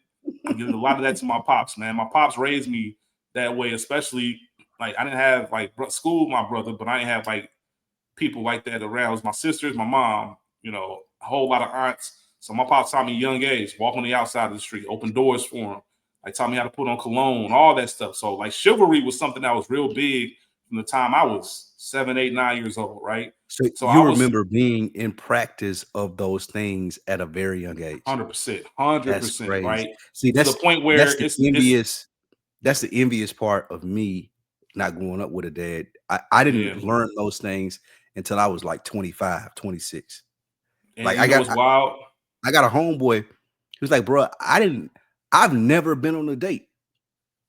Like I had a nigga to tell me literally, I've never been on a date. It's like I get it. it's been because we weren't taught that's the way that you court a woman. We were taught like, here's the initiative. This is the goal that you're trying to get. How you get to that goal, whether it be money, talking on the phone, buying a fit, or whatever it may be. Boom, this is the quickest way to that goal. It ain't going out to the dinner and getting to know her. So I think that's So really interesting in the sense of what you're saying of growing up with a dad. Yeah, and here's the first time, and it's so I'm glad we're having this conversation because it's making me think about things, and I'm putting everything together in real time. So I remember playing football when this is Pee Wee. Like I played for the same team from the time I was 7 years old to 12 years old. Hilltop Hawks back in Cincinnati, man. And I was good at football, and I was a captain on the team and stuff like that. I remember one time we was in Atlanta. What position did you play? I was a lineman back then. I was a lineman because I was taller. As a kid, there's a picture of me, man. Where I'm like a head. That y'all people thought I was about to be 6'6", 6'7". How tall are you? I'm 5'10". Okay. Like I was a stupid tall. It's a crazy question to ask. Like somebody you've been doing 2-3 years, you don't know how tall. That's what I'm saying. The point of this episode. So I remember, and once again, this is funny how life works because your brain, you don't know why your brain remembers certain things, but some things are vivid as yesterday. And I remember it had to be 6th grade, 7th grade. We were in a football tournament down in Atlanta, where they do like the Thanksgiving bowls, the turkey bowls, all that stuff. Yep. And I remember we were out to eat. My coach Danny, man. My coach Danny was we were eating at some little restaurant and stuff like that. And he's just talking to some of the players. There's a few players at the table. He's our head coach. He was like, Kyron, what about you? Da, da, da, da. He was like, man, your mom, she think you, because I guess we were talking about girls or something. And I was mentioning some little shorty at school, and your mom don't even like not on no funny shit, but I don't even know she knows that you into that girls at this point. And it was at an age like 6th grade, maybe. We're like, of course, man, got a little girl. I had like 3 girlfriends at the time, for real.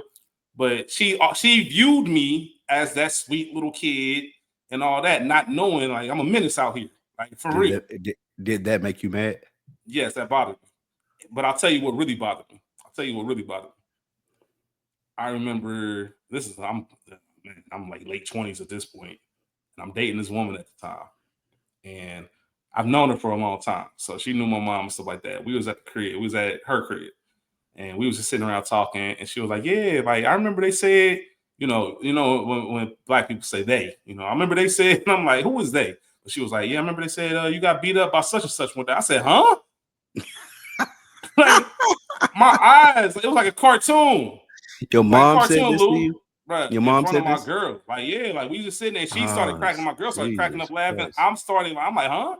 And she was like, yeah, that's what they said. I said, Mom, because what the event she was talking about, I did get in a fight with this person, but she talking about I got beat up. I'm like, Mom, and this would have been in high school, so I'm 16 when this happened. Who told her that? I don't know. Do you know? I have no idea. But you still got smoke with them. Nah, it's all good. It's all good. Listen, it's all good. We were 16. I promise you, if your mom, it was like, I remember who told me that, you would have smoke with them today. Oh, the person that said it. Yes, I would have spoke with the person that said it. I know. I'm not talking about the person I got in a fight with. Nah, you like 100%. Me. Like the nigga that told, like I don't even give a fuck about the nigga that I fought with, but the nigga that told my mama. Why the fuck would you tell my mama that shit? Why the fuck would you do that? It's ironic. I've had that same conversation. Like I've had not being beat up in a sense, but he on this shit. He on this type of time, and I knew that I wasn't on that type of time. And that conversation being had with people like my grandmother or mother, and it's like, bro, why would you have that conversation? Like, why the fuck was one? Why was you even talking to her in this capacity? And 2, why would you say that? Listen, yeah, I've been on the verge with things like that. Let me make sure I put this out there.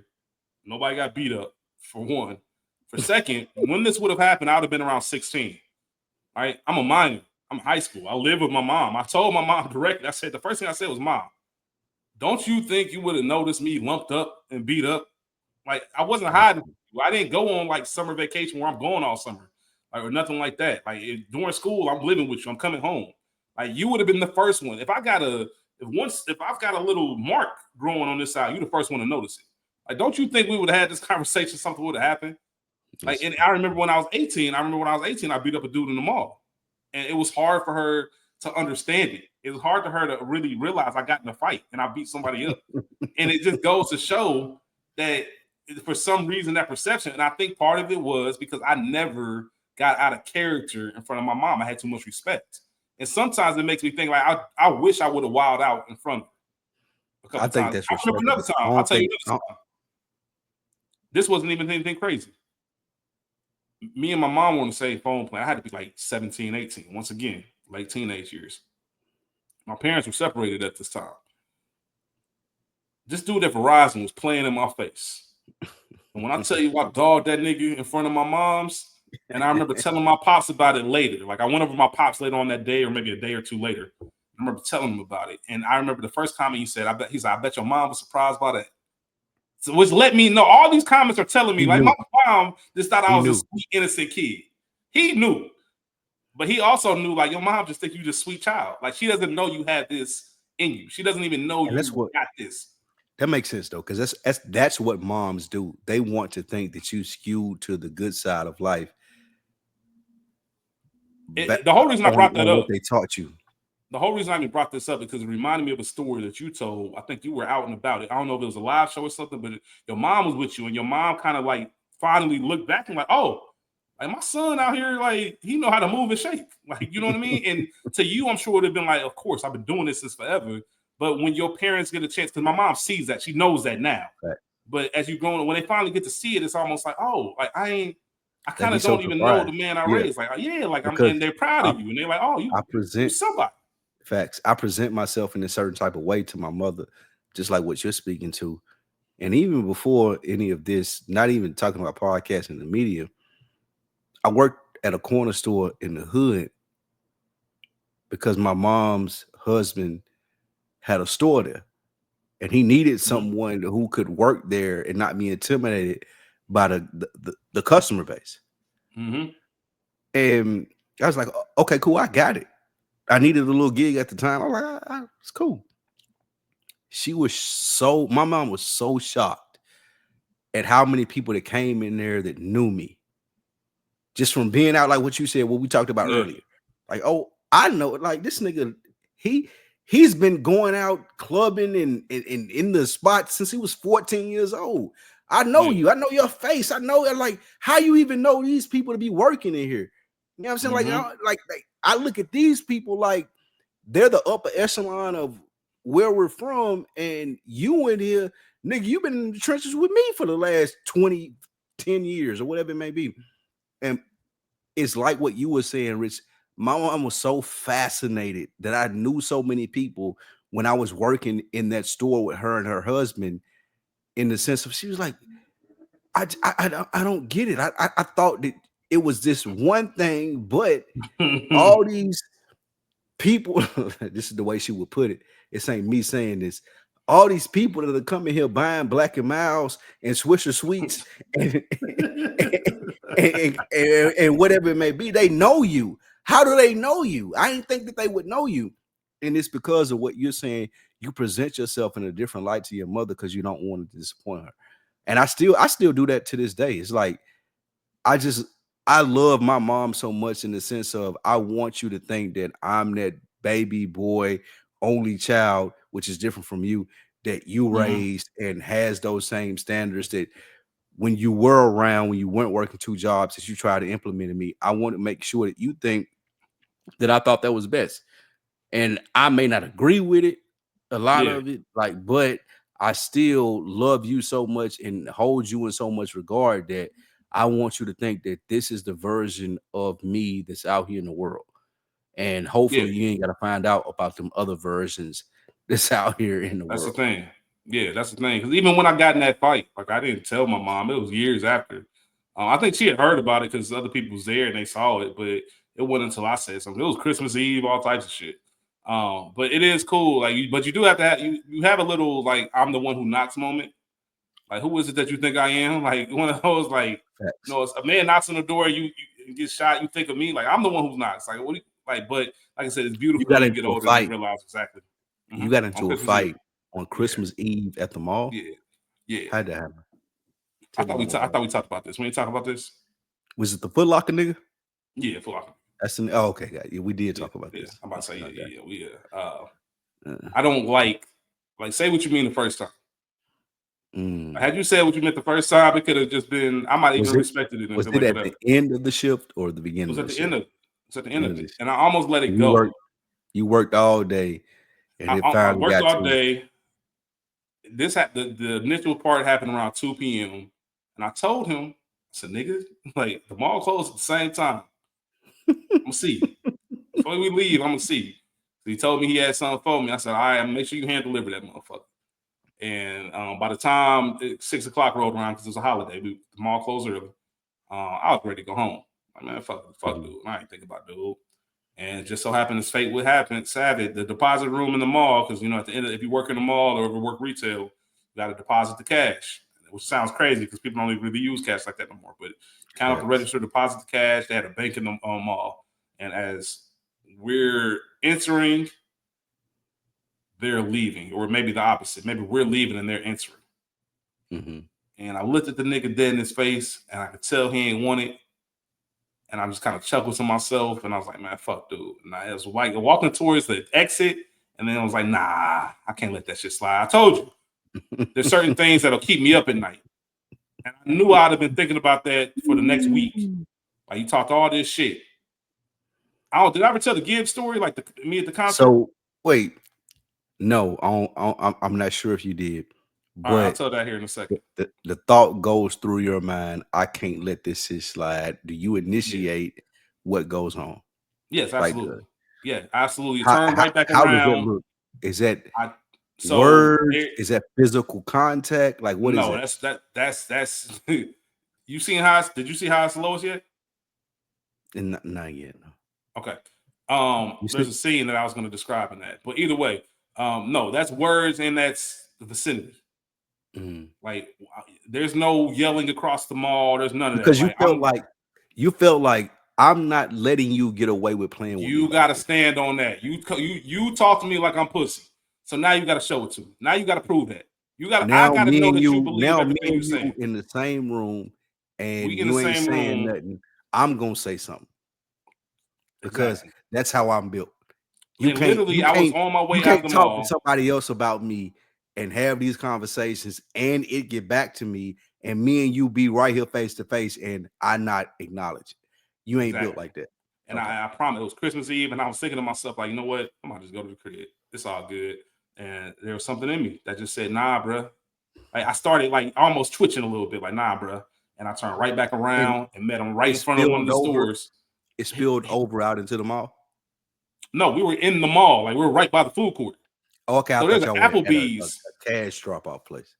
We were. But so the kids' Foot Locker crew, who I worked with, we were leaving that cash deposit room. Yeah. Champs, where he worked, they were walking in. So it was like 3 of us, 3 of them. But it ain't, when I say 3 of us, 3 of them, it ain't like it's a fight. It's like, I got a woman manager or whatever, just 3 people, 3 employees all together. It's just you and him. Right? And they're the same conversation. We all the same company, so we all know each other. Matter of fact, the woman I'm with, she's the one that told me about all this. I told the initial story about I had seen them during Thanksgiving, all love, and then I turned around the corner to go talk to my homegirl. She the one told me, like, what, you just finished talking to him? He was talking all kind of shit about you. I ain't even saying that. I could have turned around then and went back to the store and said, yo, I heard some shit, but I let that shit go. Did he stand on it? No. So as I turn around, I wait until we meet. Like, so this is the middle of the mall, right by the food court. I wait until he kind of gets in front of one of the stores, and I walk up on him. I'm like, hey, bro, what's all that shit I've been hearing you talk? He's like, what you talking about? He started acting dumb. I said, nah, nigga, don't do that. I said, what's all this shit I heard you talking about? I heard you be talking shit about me ever since I left the school. Nigga, you was talking that big shit on the phone, talking about you had a tampon for me since I'm acting like a bitch. Where that? Where that? Like, Preston. Wait, where'd you get the information from, though? Like, who told you this? Let me back up. Let me back up. Shit. Who like no?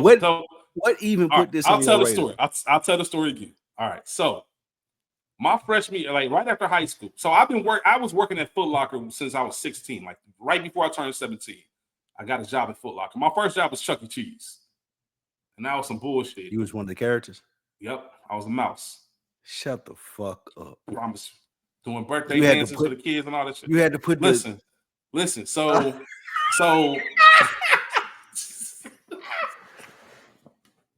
100%, man. 100%, man. I don't live the life. So my very first job. You know how they say your first job is. Hold on. You know how they say your first job is some bullshit. My first job was some bullshit. So my boy Mike, Chuck E. Cheese. Yeah, so my boy Mike, I told you that was the first wedding I was in. Full costume on. Look, I'm about to give you the whole rundown, Spike. About to get the whole rundown. I was 16 years old. My boy Mike, I told you that was the first wedding I was in. He worked at Chuck E. Cheese And we was boys, we hooped together and all types of shit. He was like, man, we hiring. Man. I think I can get you on. Bet. Get me on. Get on the Chuck E. Cheese, right? So I worked. They had different. So you had pretty much 3 roles. You can work the showroom, and that's the area where they do the birthday parties. You can work the game room, which obviously maintains all the games. When kids come up saying this game broken or the token got stuck, you take care of that. Or you can work the kitchen. Now, the kitchen was the cushy job. You ain't got to do shit. You just baking pizza, making a little shit. Yeah, you ain't got to talk to people, all that shit. That would have been my pick. But there was an old head in there that had that shit on lock. He'd been working there forever.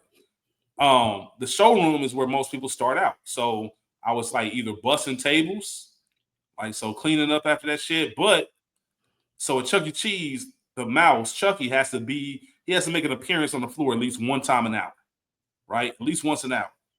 No matter how busy, how slow you are, the whole 9. So I was on Chucky duty. I ended up being on Chucky duty. So I was a designated person where if I'm working, I had this manager named Walt. He used to talk like this. Hey, Kyrie, you mind hooking me up? That's how he talked. Can you do Chucky for me and hook me up? And I used to be so mad. That nigga knew that shit pissed me off so bad. But there was this room. We called it the Chucky room. So it's like this own little special room. It got the outfit. So I would go in there. I would put the Chucky, the suit on. And I'd be sitting down in the chair with the Chucky head on my lap. Pause. Waiting for somebody to knock on the door. And they would knock on the door, peek their head, and then say, "You ready?" And I'd be like, "Yeah." And I put the head on, and I would walk out there and do the whole Chucky thing. If there was a birthday party, I had to do the birthday dance and all this other bullshit. It was trash. It was some real live trash. And I remember one thing about Chuck E. Cheese that people don't realize, or maybe they do now, but there's some badass kids there. People would pretty much just drop off their kids and we'd be the babysitters. And I remember being Chucky, there would be a lot of kids that try to hit Chucky, try to beat Chucky up. And you can't talk when you're in the outfit. When you're in the uniform, you can't talk. But some kids, I would motion for them to give me a hug, especially the bad ones. I would motion for them to give me a hug, and they come in for a hug. And I promise you on everything, I would take their head right in between my fucking forearm, my elbow, and my shit, and I headlock the fuck out to the point where they're trying to push me off, and I still got a hold of them, and then I finally let them go. Like little bitch ass niggas. But I was on some of that shit. I was that Chucky. I was literally in there with the suit, and I hated that job so much. That the way the store was set up, you can walk into Chuck E. Cheese, and literally, if you keep walking straight, there's an emergency exit, right? And the Chucky room was in that hallway. And me and my boy had a plan, because you can't do shit at Chuck E. Cheese without Chucky. And we had a plan of somebody going in there, stealing the Chucky head, and then running out the back door with the getaway car and just bouncing.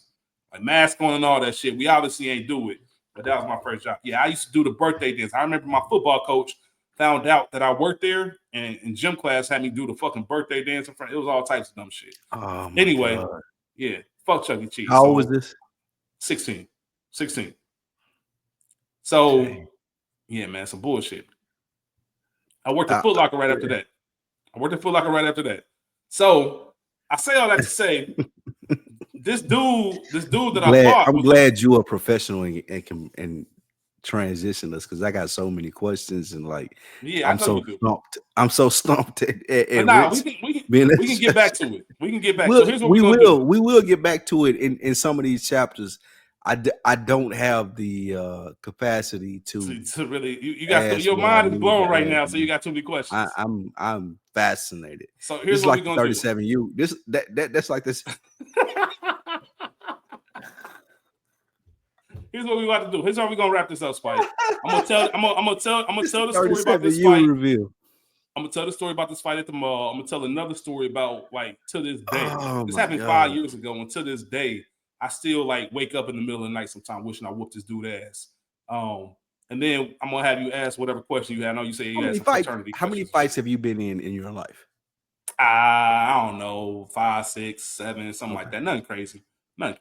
And I haven't. The last fight I was in. I was going to judge you if it was 30. The last fight I was in was probably this 18 fight. I think the only other, there might have been a scuffle or two in college, but that's about it. Nothing crazy. The normal response for any man our age is 5 or under. Yeah. If you've been in over more than 5 fights in your life, something wrong with you. Yeah, yeah. You And agree with then that? most of those fights, large majority were youngins, like just tough growing pains that you go Yeah. through. Now you learn how to fight A and all that lot of shit. that is like me just trying to figure out who I am as a man in this world. But Exactly. I give the limit to that is 5. I think if you've been in over more than 5 fights in your life, something wrong with you. Like Exactly. you like the 37 and under dudes. Like Yeah, man. Hey, you kind of crazy. you ain't put no respect on this nigga's name. Yeah. So fast forward. The reason I even brought all that stuff up is because when I first started working at Foot Locker, this is the first dude, the dude I'm going to fight with. This is the first dude I actually met at Foot Locker. Like my first shift. He the one that kind of showing me the rope. Cool dude. Like cool dude, whatever the case is, man. I was 16. So 16, 17, 18, I knew this dude. 18 years old, I go off to college. Never had one issue with this dude. I came home, me and my brother Pierre. We came home from college. We was at the mall, and I stopped by Champs. He was working. He came up to me like, "Oh shit, I ain't seen you in a minute. How everything going with school? Blah blah blah." Dapping me up, catching me up on shit, whatever the case was. Right? Me and my boy in there, cool. We walk around to go holler at my girl Felice, call her Illfield. Go holler at Felice. Oh shit, I ain't know you was in town. Yeah, here for Thanksgiving, blah, blah, blah. What you got going on? Nothing, man. Just out here doing some cruising. Just saw such and such around the way. She made this face, like, huh? I saw it, I peeped it, like, what's up? And she was like, you talked to such and such? I said, yeah, I just talked to him. And she was like, oh man, he been talking all types of shit about you since you left. I said, huh? I looked at my boy. I'm like, huh? I'm like, what he not just, for lack of a better term, what he not just on my dick? And he was like, yeah, but he came up to you, dapped you and all that. I said, man, I told her, I'm like, you gotta be, you must be having it confused because I literally just saw him. It was nothing but smiles and cheers, right? And she was like, nah, I promise you, nigga been talking shit. And I just tucked it away in my brain, like, all right, bet. So I told myself, like, fuck, dude. You know what I mean? It wasn't even worth me confirming with him or not. It wasn't really nothing to me. That was all the validation that you needed to say fuck him. Yeah, yeah. Like, what if she? But What if she wasn't right though? She wouldn't. He was dating her Okay, cousin. you fucked with her so much, you know she was like giving you real information. Fucked with her heavy, and he was dating her cousin. Like, so they had a relationship outside of work. They know each other, like in a real way, not just a work way. So there's no reason. She's not messy either. There's no reason for her to come up and just tell me that. You know what I mean? And she wouldn't get that information confused. Like she knew for like, and the way she went about it, it wasn't trying to egg it on. Like she didn't even want to tell me. Because she made the face at first. I had to ask her, like, what's that about? She's like, nah, you know what I'm saying? I'm like, nah, what's up? And she ended up saying it. So I knew it, right? And it just made sense. Like I said, no reason for her to lie. But it wasn't something where I'm like, oh, I'm about to turn around right now and go see it. I'm just like, all right, mental note, bet. So when I come back for Christmas break, so Thanksgiving break's only a few days. You there from like Tuesday through the weekend, and you right back up at school. Christmas break, obviously 2-3 weeks. So I'm working. I'll come back and I work for Christmas. So Christmas Eve, me and school was in the same story. All hands on deck. You know what I'm saying? Making sure everybody good. So school had somebody that wanted to use his discount at Champs. Right? Like I said, we all the same company. Old boy called down to our store. I pick up. I know it's him. He don't really say like, what's up or nothing. Like, yeah, man, you know, Isaiah there? I'm like, yeah. And I had the phone like this. And I was like, hey, school. I made sure, like, I was like, hey, school. Said, dude down the hall want to holler at you. Said it just like that. Dude down the hall want to holler at you. Gave him the phone. I guess old girl was there trying to get the discount, blah, blah, blah. But before school hung up, he was like, oh, tell Kyron, since I'm dude down the hall, tell him I got some tampons for him for Christmas since he want to act like a bitch. That's what he says to school on the phone. Off that comment? After that comment. Off that comment. So then I called back. So he ain't fuck with you already. Obviously. Which validated what was told to me by old girl. Right? There had been some resentment there already. And I think part of it was because his girl was fucking with me. Not fucking with me. I wasn't fucking with her, but I think she fucked with me. She liked me. Oh, you left that out. I think that's an assumption. I have no idea. You left that out. But it could be farther from the. I don't know her. I didn't know her. What do you mean when you say that? I just think she liked me. I think she had a crush on me. How did you think that? Well, I'm saying this after the fact. I didn't think that at the time. Putting the pieces together years later. Even after the fact, is there an event? Is there a party? Is there a like kickback to where you like, oh no, I could bag her? No, I never once stopped it. Okay. Gotcha. So it was never on my radar. But you usually when shit happens, you just think you think that she thought after all of that. So in the real time, I did not think that. After the fact, because you're trying to, when something so bogus happens, the first thing you usually do is try to put the pieces together. Like, why the fuck would he? Like, where did the issue start? We never had an issue ever. We never had no problems. So where did this come from? So after everything happened, I'm trying to put pieces together, and that's the only thing I came up with. How true it is, it could be 0% true. But I'm just trying to make sense of it. That's all. So I'm not saying like there was an event and she at me or hollered at me, nothing. Nothing like that happened. Nothing like that happened. So I say that comment. He say, I got the tampons or whatever. So, of course, I call right back down to the store. Tell that nigga direct. If you got tampons for me, make sure you deliver the motherfuckers at 6 o'clock. You know where I'm going to be. Make sure you bring them to me directly. Bring my gift to me in person. Told that nigga that, hung up the phone. Like I said, this is about 2 o'clock. Well, no, it's about 2 o'clock. 6 o'clock rolls around. Christmas Eve, as I mentioned. It's not like it's the middle of summer. It's Christmas Eve, man. Everybody ready to go home, be with their family, run the streets. I'm 19, running the streets, all types of shit. I'm 18 at the time, excuse me. I was gonna let the shit slide. Because I had full intent to walk down to that store and pull up on them. I'm like, nah, everything good. And that's when God intervened. And that's when we crossed paths in that little deposit room. And I was like, you know what? Even then, I looked at him and I saw in his face he ain't want it. I'm like, man, I'm about to let this shit slide. And like I said, as I was walking, I'm like, nah, I can't do that shit. So I'm right back around. We got face to face. I'm like, yeah, what's up with that shit you was talking? I don't know what you're talking about. Nah, nigga, I done heard this, that, and the third. And you said you had that tampon shit. What's up with it? I don't know what you're talking about. My dude Dave got in the middle of us. Kind of like, come on. I'll never forget. He was like, come on, guys, it's Christmas Eve. Never forget that. Separated. As soon as there's some distance between us, he started popping off at the mouth again. And that sent me through the roof. That's when I moved Dave out the way and it was over. And you felt like there was something that you had to do based off I had to do it. I am is rich. That's who I am as me. I just couldn't remember Sinners when that nigga shot that nigga that was trying to rob the truck and he said, I can't have people out here saying I can't have nobody out here saying they almost robbed the twins. Facts. I can't have nobody out here saying that I popped really shit in this nigga hate pussy, like all types of shit. Like, I just couldn't. I was gonna say there's got to be. I would love to dig deeper into what that is, like where that comes from, because that leads into my next part, which was 5 years ago. I know you about to be disgusted. 5 years ago, Alfredo dropped, and Gibbs came to Cincinnati. What? Drop? Alfredo, Freddie Gibbs. I don't know what that is. Classic album. Classic album. Rap album of the year in 2020. Might be the best rap album of the past 5 years. Alfredo dropped. Gibbs was on tour. It's me, School, Phil, and Phil's wife. We at this concert, right? I got a homegirl that I know that's there. I run into her at the concert. She like, you know what I'm saying, let's go grab a drink. So I go to the bar with her. So it's just School, Phil, and Phil's wife. Okay. We get in a drink. I go back to the group.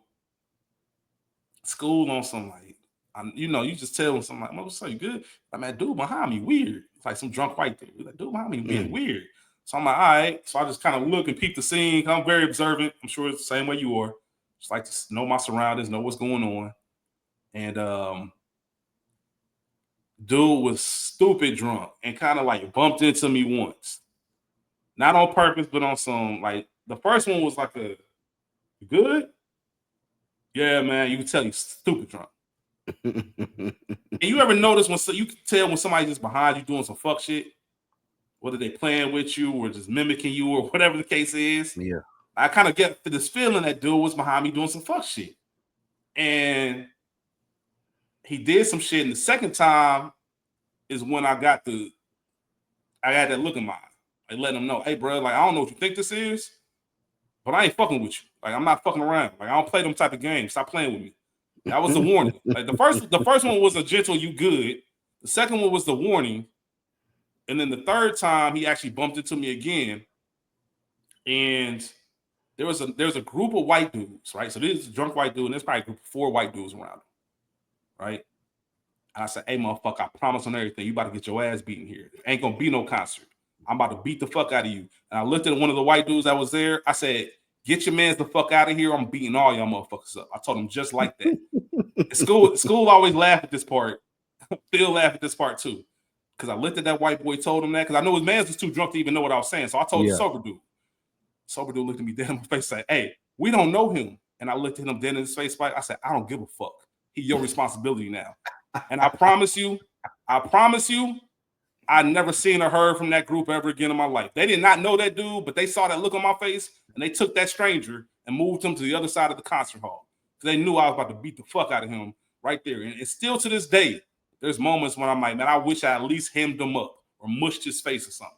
I don't know why, but I just felt like he was playing with me. Like, bruh, I get mad when I think about I had the opportunity to at least like mush this nigga or like give him a wedgie or something, and I didn't take advantage of it. I did it the adult way. I was 33 at the time, so I too old to be getting in fights, but I really wanted to. I'm proud of how I handled it. I'm proud of how I handled it, and it's low key a more like entertaining story.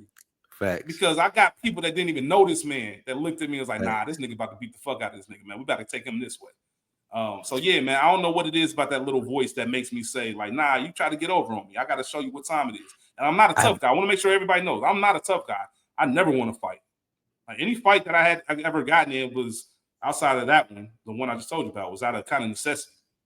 Like, I don't want to fight. I want to chill, kick it. I have the same voice, but it's not like you said for fights. It's not like, oh, you're disrespecting me, so I want to fight now. It's like, why do you think I was the nigga that you could play with? Out of everybody in here, you thought I was the one. Biggest thing. Like, I work with my homeboy. He has a food truck, and it's a popular area as far as foot traffic and when people come through. So I do that on Friday nights, and every now and then you get people is like are having conversations with you, and you like, why do you feel like I'm the nigga that you could tell this to?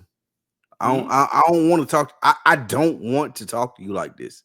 Like I have a certain responsibility to myself as a man, like what you were saying, Rich, as to where I don't want to talk to you about this.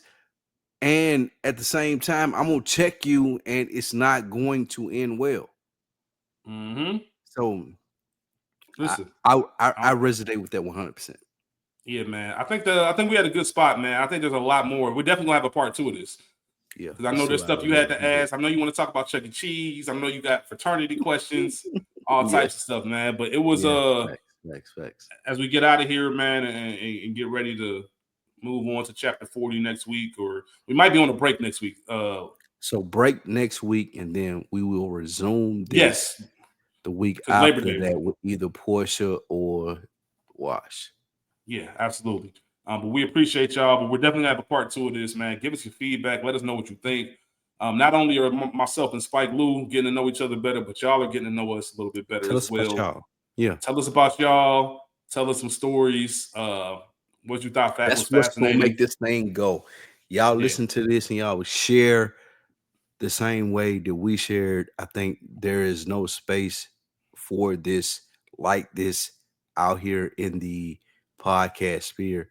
So listening to us and sharing some similar feelings, that will go. Yeah. We'll have a part 2 in September. Facts. Definitely have a part 2 in September. So next month we'll kind of pick up on this and dig a little bit deeper. But with that being said, Spike Lou, I appreciate you as always. Pleasure having a conversation with you. We're getting to know each other a little bit better.